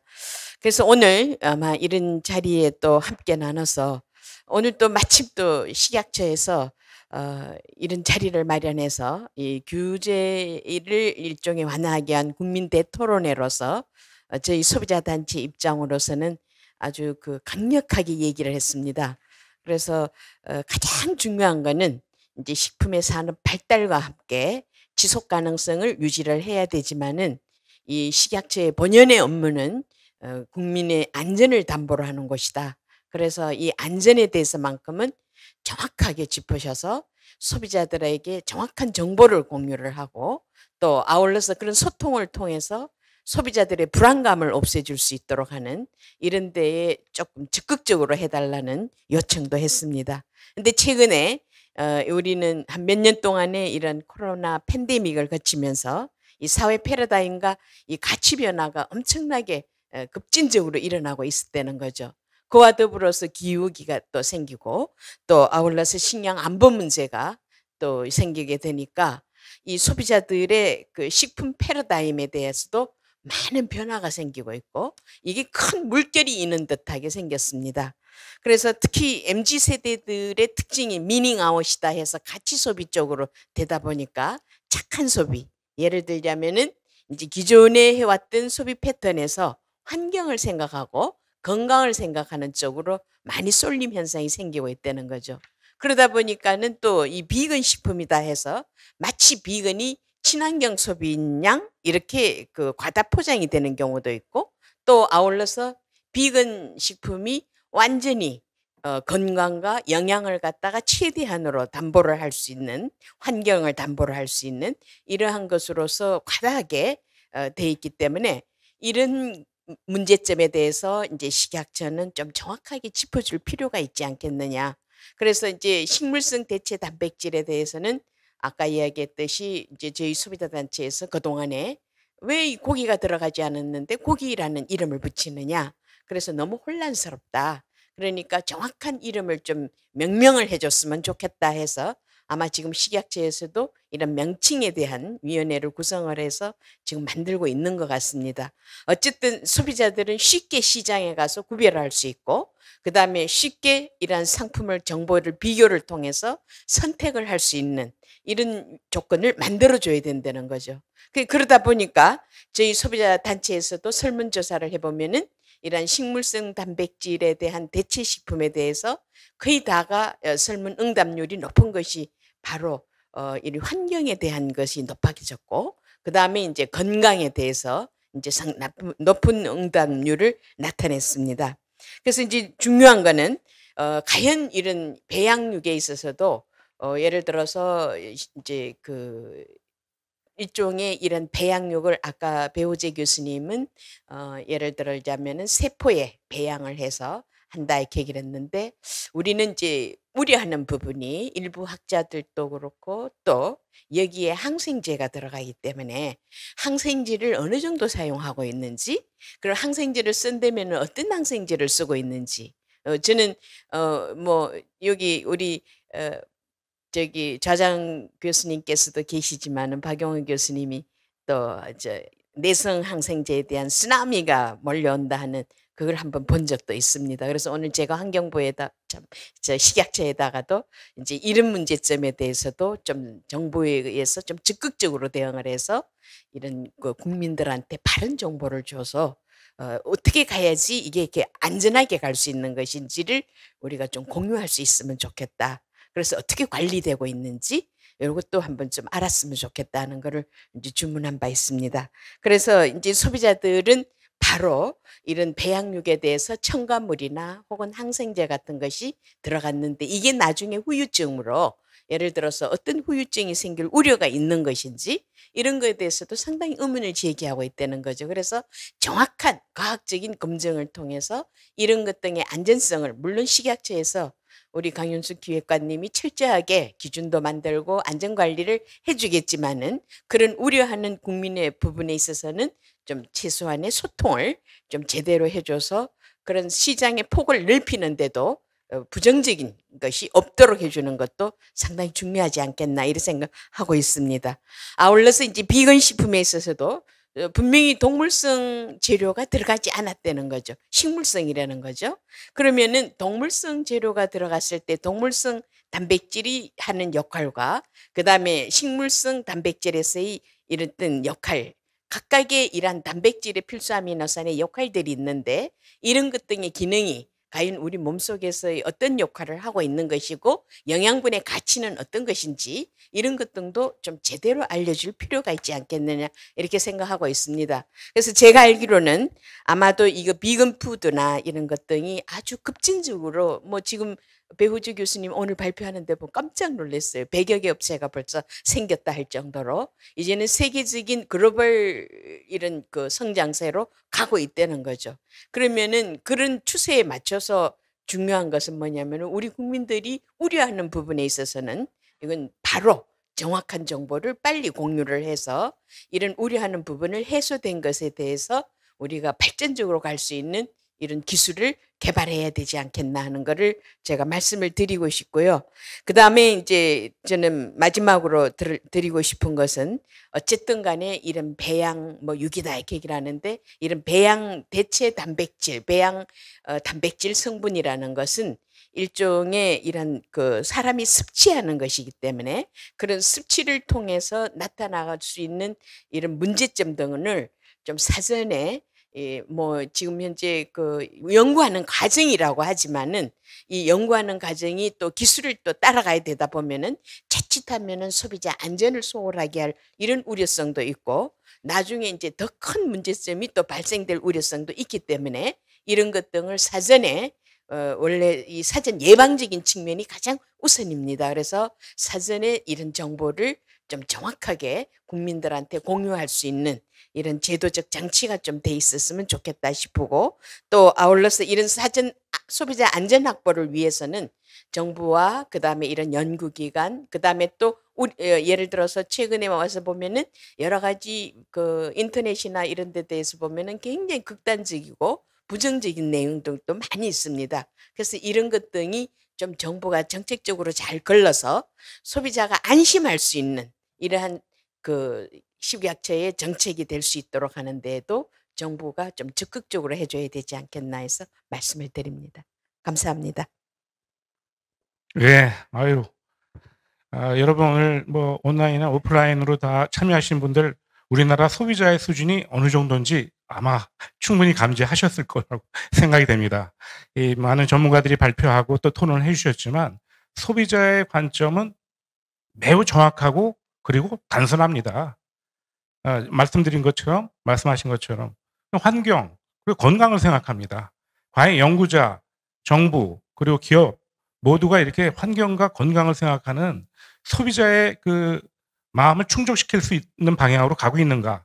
이것만 보면 어떤 식으로 할 수도 있는지 그런 내용들이 아마 귀담아야 될 그런 귀한 그런 토론이 이지 않았나 이런 생각이 듭니다.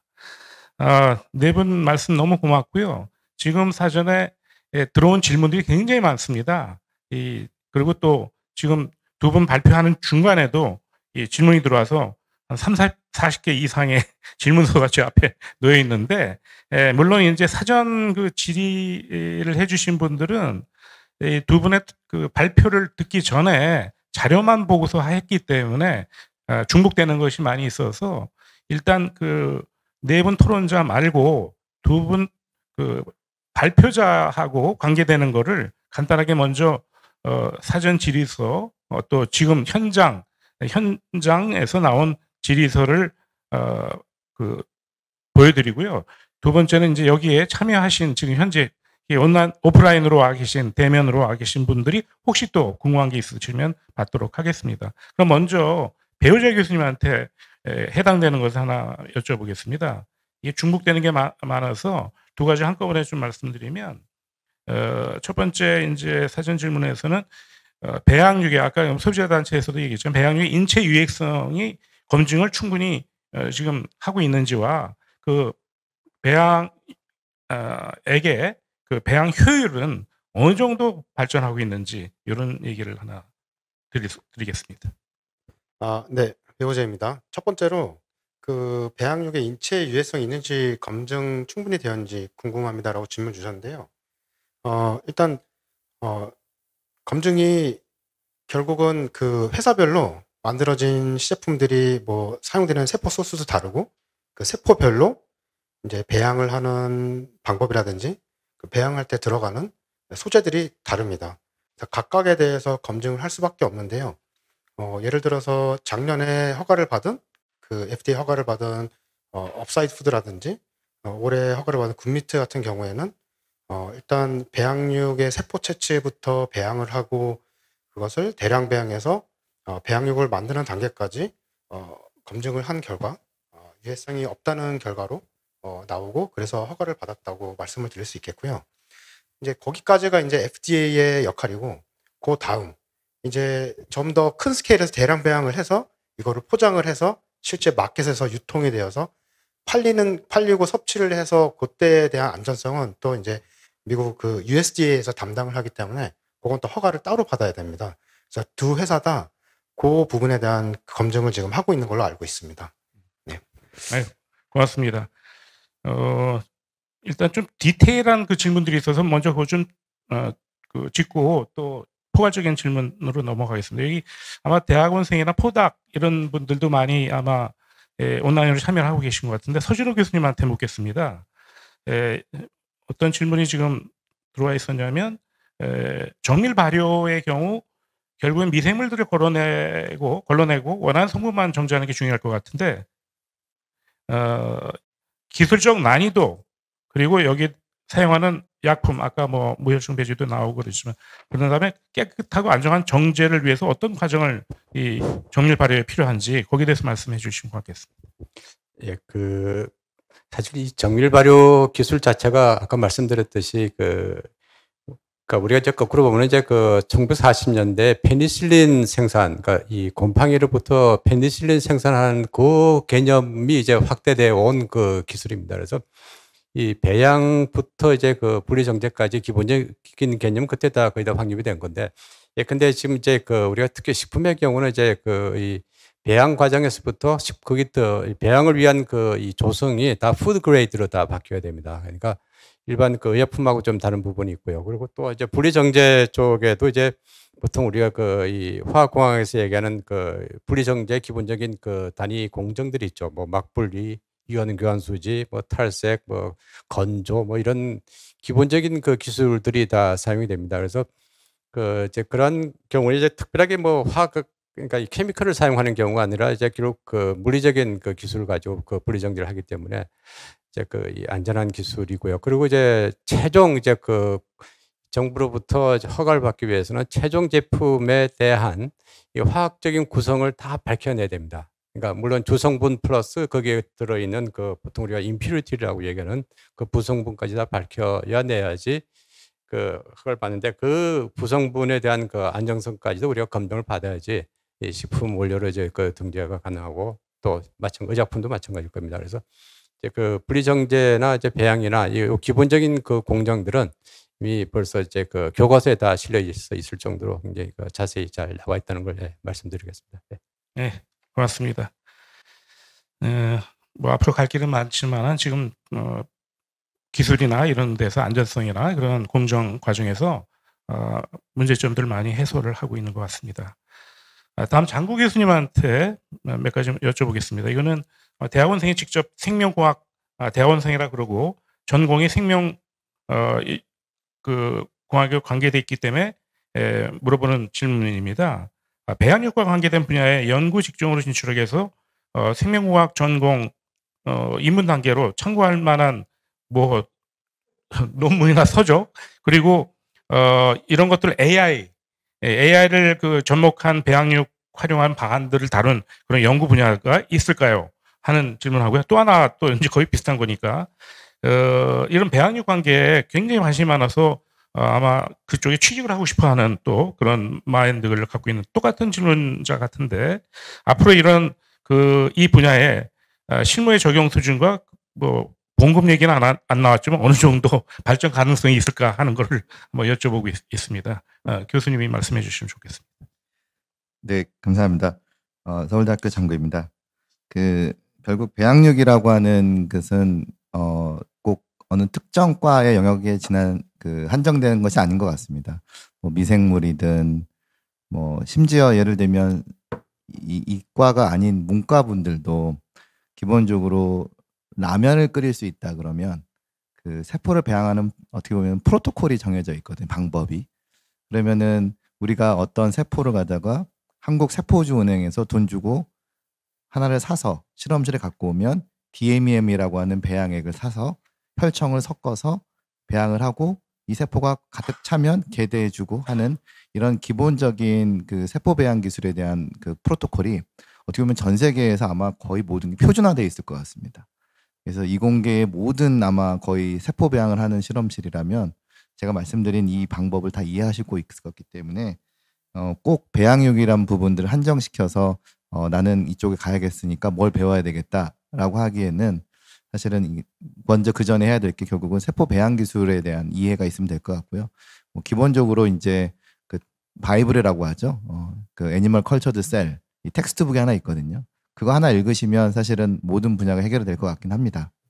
이제 그리고 나아가서는 결국 세포생물학이라고 하는 한 분야인데, 이 세포생물학에 대한 기본적인 원리는 결국은 우리가 생물학과, 생명공학과, 응용화학과, 뭐 저희 수의학과, 의학과, 뭐 약학과 모든 분야에서 기본적으로 세포생물학은 배우는 걸 알고 있고, 거기에서 쓰는 아까 말씀드렸던 배양액, 세포 배주 딱 정해져 있는 프로토콜이기 때문에 그런 부분들을 하시면 어느 꼭 배양육 회사가 아니더라도 그 세포와 관련된 많은 회사에 취직할 가능성이 매우 높다고 생각하고요. 그다음에 이제 두 번째 약간 인공지능과 AI 관련된 부분들인데 뭐 제가 인공지능 AI를 모르기 때문에 어떻게 접목을 시켜다 말씀 못 드리지만 제가 이제 최근에 그 진 에디팅된 소 세포를 일본에 한번 이제 진출시켜 보려고 문의를 했었습니다.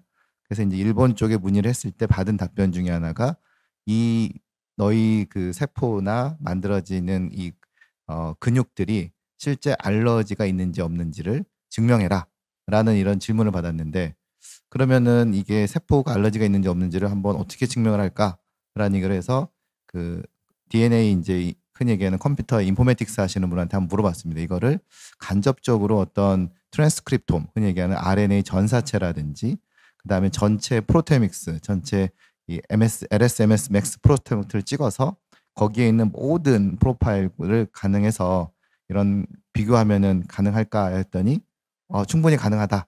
뭐 이런 얘기를 좀 답변을 받는 적도 있고 해서 그때 그 한 2만 5천 가지 이상의 우리가 트랜스크립톰과 프로테믹스를 비교하려면 결국 사람이 일일이 하나씩 할 수는 없을 것 같거든요. 이제 그런 것들을 이용할 때 이 인공지능과 같은 뭐 알파폴드라든지 계속 나오고 있지만 결국 이게 만들어진 결과물들에 대한 모든 이 지노믹스, 프로테믹스, 그다음에 트랜스코믹스, 이 멀티오믹스 데이터들을 결국은 안전성 측면에서 기존의 자연계에 존재하는 아니면 우리가 먹고 있는 이런 식품 혹은 동물의 이런 기본적인 지노믹스와 비교를 하려면 이거를 이 수만 가지 이상에 대한 그 정보를 사람이 일일이 한다는 건 거의 뭐 중노동 수준에 가깝죠. 그러니까 이거를 결국은 인공지능 알고리즘이 개발된다면 충분히 이런 부분들이 접목이 돼가지고 새로운 안전성에 대한 증명 혹은 비교 대상에 대한 부분들도 될 수 있지 않을까라는 저의 작은 분야의 설명이었습니다. 감사합니다. 예, 고맙습니다. 이 질문을 해주신 뭐 대학원생인 것 같은데 그냥 그 장구 교수님 강의를 듣기 위한 대학원생으로 들어오시는 게 가장 빠른 길인 것 같습니다. 또 그걸 응용적으로 간다 그러면 그 배우재 교수님 그 연구실도 괜찮은 것 같습니다. 강추하니까 일단은 편지부터 써보시고 접촉을 해보시도록 하겠습니다. 다 그렇게 시작을 했습니다. 저도 그렇게. 자, 다음은 그 뭐 짧게 한두 가지 우리 국장님하고 조상훈 부사장님한테 여쭤보겠습니다. 짧은 질문인데 대체육의 경우 강 국장님 유전자 변형도 인정하고 허가할 예정입니까? 사실 유전자 변형은 대체육과 또 별개로 유전자 변형 심사를 받아야 됩니다. 국내 유통되기 위해서는요. 그래서 유전자 변형 관련된 고시가 따로 있고 상세한 지침서도 또 저희가 홈페이지 통해서 다 공개되고 있습니다. 그래서 유전자 변형 식품에 대한 심사를 받고 이후에 또 사용하셔야 할 겁니다. 네. 들으셨죠? 유전자 변형은 또 다른 카테고리에서 다루도록 하겠습니다. 다음 질문은 두 분 강 국장님이나 조상우 부사장님 먼저 답변해 주시면 좋겠는데요. 대량의 그 생산 설비는 건축법상 공장에 해당되는 건지 아니면 동식물 배양 관련 시설에 해당되는 건지 어떻게 허가를 받으셨는지 그리고 현재 해당되는 생산 시설에 정책적 클러스터로 거론되는 곳도 있는지 그리고 마지막으로 유통할 경우 저온으로 유통 수요나 장기 보관하는 기간 같은 것들도 가능한지 어떻게 답변 되시겠습니까? 네, 예. 뭐 어쨌든 인허가 관련되는 것은 식약처 소관이라고 생각이 되기는 하지만은 어쨌든 세포 배양육의 대량 생산 같은 경우에는 위생적이고 안전적으로 돼야 되고 그것이 새로운 식품 원료이기 때문에 식품의 원료라고 하면은 이제 식약처의 관리 감독 하에 들어가는 거기 때문에 가공 공장으로 취급이 되는 게 맞지 않느냐 이런 생각이 일단 들고요. 그다음에 그 식품 정책적 클러스터 거론이 되는 걸로는 제가 알고 있기로는 영남대학교에서 아마 경북의성군하고 클러스터 추진을 하고 있다가 아마 그게 규제 샌드박스 인허가 문제 때문에 이제 규제 샌드박스로 해서 조금 예외적인 사항으로서 한번 트라이를 한다 이런 소식까지는 제가 들은 바가 있는데 지금 현재 사항은 어떻게 되는지 자세히는 모르겠고 관심이 있으신 분께서는 그 의성군에 한번 연락을 갖다 해보시면 될 것 같다 이런 생각이 듭니다. 예. 그다음에 그 지원 유통으로 뭐 유통기한에 대해서 말씀하시는 것 같은데 어쨌든 살아있는 세포, 고기 육과 같은 그런 식품이다 이렇게 생각을 하면은 살균을 하지 않으면은 냉장 보관 같은 경우에는 뭐 열흘을 넘기기는 힘들지 않을까 이런 생각이고요. 만일 이걸 갖다가 뭐 가공식품으로 바꿔서 열 처리를 한다든지 하면은 유통기한이 훨씬 더 늘어날 거고 냉동 제품으로 가는 경우도 있겠지만은 그럴 경우에는 뭐 장기 유통 은 가능하겠지만은 관능적인 측면에서 메리트는 없기 때문에 그렇게 시장성은 없다고 생각이 됩니다. 네, 이상입니다. 예, 혹시 우리 국장님 추가하실? 네. 네, 조상호 부사장님께서 말씀해 주셨다시피 세포 배양식품은 일단 가공식품입니다. 그래서 식품위생법에 따라서 식품 제조 가공업 영업 등록을 하셔야 되고요. 또 등록한 영업자들은 또 준수해야 될 규정들이 있습니다. 그 규정까지 같이 준수를 해주셔야 되고 또 더불어서 햇삽도 이제 저희 식품위생법에 따라서 햇삽을 하고 있는데 지금 많이 문의하고 있는 게 세포 배양식품 같은 경우는 햇삽을 어떻게 받아야 되냐 이런 문의들도 사실 현재 있습니다. 그 부분들도 저희가 검토 중에 있는 부분들이라서 제조가공업 신고하시고 거기에 따른 그 규정을 준수하셔야 된다는 거 말씀드리겠습니다. 예, 고맙습니다. 대부분 그 뭐 중복된 얘기도 있고 굉장히 기술적인 것도 있습니다.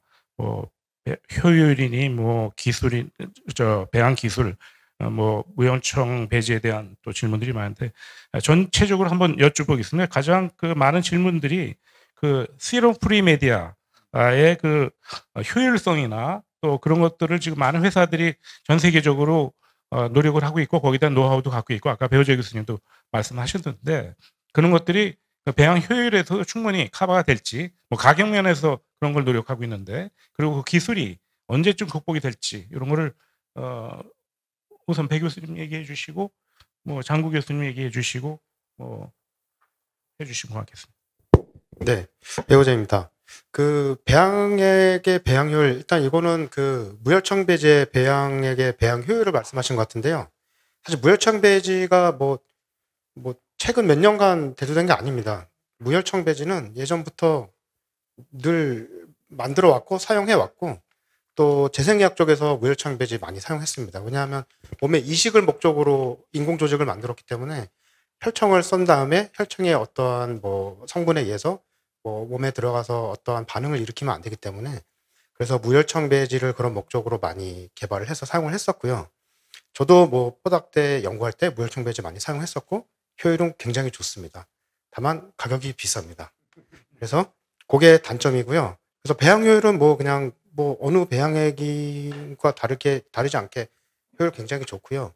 여기서 이제 배양액은 결국 혈청이 없으면 어차피 배양액은 들어가는 컴포넌트는 뻔합니다. 물, 아미노산, 뭐 비타민, 그로스 팩터, 단백질, 그다음에 다른 뭐 배지 관련된 버퍼 같은 게 들어가는데요. 결국 여기서 단가를 낮추는 방법은 아까 서 교수님께서 이제 발표해 주신 내용들이 정밀 발효해서 그러한 정확하게 어떠한 성분들이 필요한지 그거를 셀라인 스페시픽하게 밝힌 다음에 그거를 정밀 발효해서 정밀 발효는 가장 큰 단점이 대량 생산이 가능하다는 거거든요. 그래서 그러면서 이제 단가를 맞추는 쪽으로 요새 많이 가고 있는 걸로 알고 있습니다. 아, 좋습니다. 장 교수님 추가하실 얘기 있으시면 아니면 서진우 교수님 한번. 저는 없습니다. 아, 그래요? 네. 예. 그러면은 그 무혈청 배지에 대해서는 명쾌하게 답변이 된 것 같습니다. 많이 지금도 무혈청 배지는 그 시판돼서 사용되고 있고요. 연구용으로도 사용되고 있는데 과연 이렇게 식품 만들 때 충분히 그런 가격 경쟁력이 있는가는 앞으로도 큰 숙제라고 생각이 됩니다.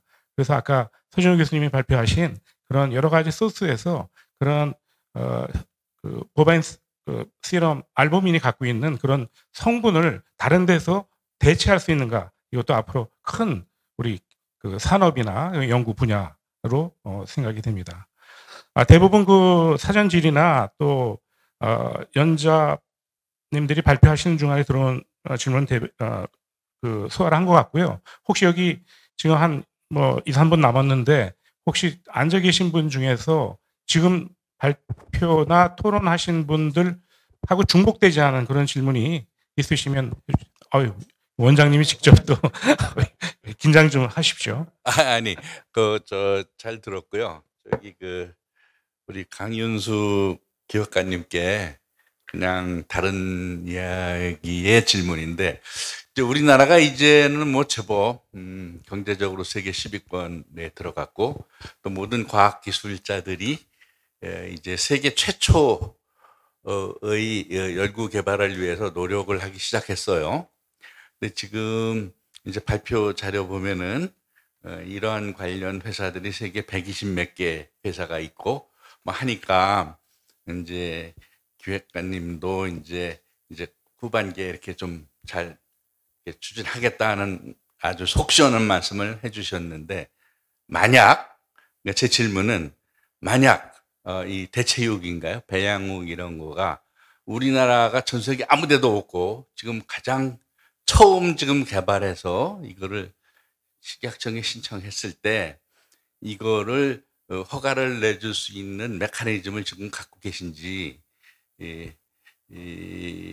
이제 그동안 우리는 안 해봐서 가지고, 그럼 그렇다면은 그런 것도 해낼 수 있는 체제를 갖추려면은 뭐가 좀 조금 보완이 필요할지에 대해서 의견을 좀 주실 수 있는지요? 네, 좋은 질문 주셨습니다. 저희가 몇 년간 계속 고민하던 사항이고, 아까 말씀드렸다시피 식품 원료 한시적 기준 규격 인정 기준이 있는데요. 그 부분들은 국내에서 일반적으로 식용하지 않은 새로운 원료일 경우에는 안전성 인정을 받아야 되는 원료입니다. 지금 이제 저희가 오늘 토론한 세포배양식품 같은 경우도 그 원료입니다. 그래서 지금 일단 저희가 가지고 있는 규정은 있습니다. 다만 세포배양식품 같은 경우는 세포주, 배양액, 그리고 이제 뒤에 또 여러 가지 다른 원료들하고는 다른 특성이 있기 때문에 그 부분에 대해서 더 상세히 저희가 봐줘야 되기 때문에 그 부분들을 추가적으로 고시를 해서 더 다른 식물, 식용 곤충, 미생물 보는 것과 별개로 새로운 세부 심사 기준을 지금 마련하고 있고, 곧 조만간 행정 예고는 할 예정이고요. 최종 고시되려면 이제 내년 뭐 한 상반기, 하반기 정도 될 것 같습니다. 그래서 그런 부분들은 이제 열심히 또 일선에서는 개발하고 계시고 식약처에서는 그런 규정을 정비해야 되는데 뭐 발빠르게 저희가 같이 맞춰 나가기는 어려운 현실이고요. 그런 부분들은 발빠르게 맞춰 나가지는 않더라도 지금 있는 규정 내에서 좀 많이 보완하고 할 수 있게 하고 있고, 지금 스타트업 여러 회사에서 저희 식약처랑 미리 사전 상담을 많이 하고 있습니다. 저희가 규정이 되기 전에도 미리 준비를 하고 이런 부분이 필요하다고 말씀을 드려야지 그런 부분들을 준비할 수 있고, 또 소비자에서 걱정하시는 이런 안전 부분들은 저희가 또 가장 중요하게 생각하는 부분이기 때문에 안전성에서 개발하시는 분들은 또 간과하시는 부분들이 있습니다. 그래서 그런 부분들은 미리 저희가 컨설팅을 통해서 이런 부분들은 미리 준비를 하셔야 된다고 지금 말씀을 드리고 있습니다. 네, 감사합니다. 그런데 이제 앞으로 뻔히 닥칠 일 같아요. 그래서 이제 식품 쪽은 조금 그래도 낫지만 신약 쪽은 좀 더 그럴 것 같은데, 이제 우리나라에서 정말로 세계에 존재하지 않은 건들이 이제 한국에서 나오기 시작할 때가 머지 않았거든요. 그래서 식약처가 좀 더 많이 더 성숙해서 세계에서 처음 보는 것도 다룰 수 있는 기간이 빨리 되기를 우리 할리머니 입장에서는 이제 바라고 있습니다. 또 이어진 질문인데요. 죄송합니다. 김민은 연화 회장님께 드리는 말씀인데, 방금 바로 전에 유전자 변형으로 만든 배양으로 뭐 이렇게 해서 나온 거면은 어떻게 했느냐 했을 때 이제 식약처에서는 그 소관 따로 있다 했을 거예요. 그럼 식약처에서는 과학적으로 분석을 해서 안전하다니까는 허락을 하려고 할 거고, 또 우리 과학기술 한림원도 그런 거에 대해서는 또 우리 검토도 하고 과학적으로는 괜찮다고 의견이 있었기 때문에 식약청도 이제 그런 걸 추진하지 않겠어요? 그렇다 하더라도 과거의 예를 보면은 또 일부 소비자들이 뇌화부동이 돼가지고 과학적 사실과 무관하게 엄청난 때를 쓰고 데모를 하고 또 이해관계자들이 몰려옵니다. 이러한 것을 옳게 과학적으로 판단할 메커니즘이 지금 소비자 보호단체에 어떻게 구축하고 계신지, 앞으로는 그런 문제를 그냥 비과학적인 그냥 국민 정서적인 문제로 덤비는 거를 어떻게 사전 검토해서 막든가 아니면은 과학적으로 설명을 잘할 수 있는 메커니즘을 구축하고 계신지 필요하다고 생각합니다. 네. 네. 틀림없이 만약 네. 유전자 변형으로 해서 배형이 나왔을 때 식품에서 허가한다면은 또 구름대 같은 사람들이 몰려들 것이 너무나 보이거든요. 이런 상황이 되면은 그렇다면 어떻게 하실 것인지 오히려 그쪽에서도 구축해줘야 야만 될 때가 곧 닥칠 거라 이런 생각이 들거든요. 네. 네, 그렇지 않아도 이제 이런 소비자 운동도 과학에 기반한 운동이 돼야 된다. 그래서 이렇게 정서적으로 판단해서는 절대 안 된다. 그래서 제가 오늘도 그 말씀을 부탁을 드렸습니다. 이제 뭐 GMO라든가 뭐 이런 여러 가지 지금 해결해야 될 문제들이 많은데 이제 바로 이 그 대체 배양용 문제도 그런 과정을 거칠지도 모르겠다는 거죠. 그래서 미리 우리가 국민들한테 제대로 된 정보를, 정확한 정보를 줘서 그다음에 이런 정보를 이제 예를 들어서 소비자 단체나 또 이런 학계 같이 공유를 하면서 이제 그 올바른 그 소비자 선택이 될 수 있도록 할 수 있도록 하는데 의식을 좀 전환이 될 수 있도록 하게 되면은 결국은 이제 국민들이 좀 바르게 갈 수 있는 길도 되지 않겠나. 그래서 우리가 이제 소비자 단체에서 그런 점에 있어서 좀 앞장서서 가자 하는 이런 뜻을 갖고 있기 때문에 이제 이런 좋은 결과를 주시게 되면은 저희가 이 국민들에게 있어서 정보 공유를 하도록 하겠습니다. 이게 맞느냐 안 맞느냐 이런 건 되게 그 할리머니 판정하면 그게 맞습니다. 이렇게 여러 가지로 봐서 전 세계가 다 그렇습니다. 네. 예, 고맙습니다. 오늘 참석해 주신 김연아 회장님은 굉장히 그 보수적인 소비자 단체 회장이기 때문에 이렇게 부드러운 그 온화한 그런 말씀을 하셨는데 또 다른 소비자 단체 의견들이 또 다를 수 있기 때문에 여기서 그 한 목소리를 모든 걸 대변은 못한다. 하지만 제가 가장 존경하고 합리적인, 그래서 식약처에서도 합리적 규제라는 표현을 했습니다. 그런 말이 이제 이해가 됩니다. 지금 정확하게 5시가 됐는데요. 시간이 맞춰서 많은 질문이 있으시겠지만 아까 서진우 교수님 말씀하신 대로 그런 이메일이나 필요한 거 있으시면은 할리먼을 통해서 질의나 또는 또 좋은 코멘트를 해주시면 고맙겠습니다. 오늘 정말로 시의적절하게 두 분의 발표도 매우 좋았고요. 그리고 네 분의 각계의 그 분야에서 어떤 것들이 지금 앞으로의 미래에 우리가 해결해야 될 이런 것들이 있느냐. 특히 이제 소비자 관점과 그리고 식약처에서의 움직임 이런 것들을 한눈에 볼 수 있는 귀한 할리먼 토론회가 됐다고 생각이 됩니다. 그럼 이상으로 저희 토론을 마치도록 하겠습니다. 감사합니다.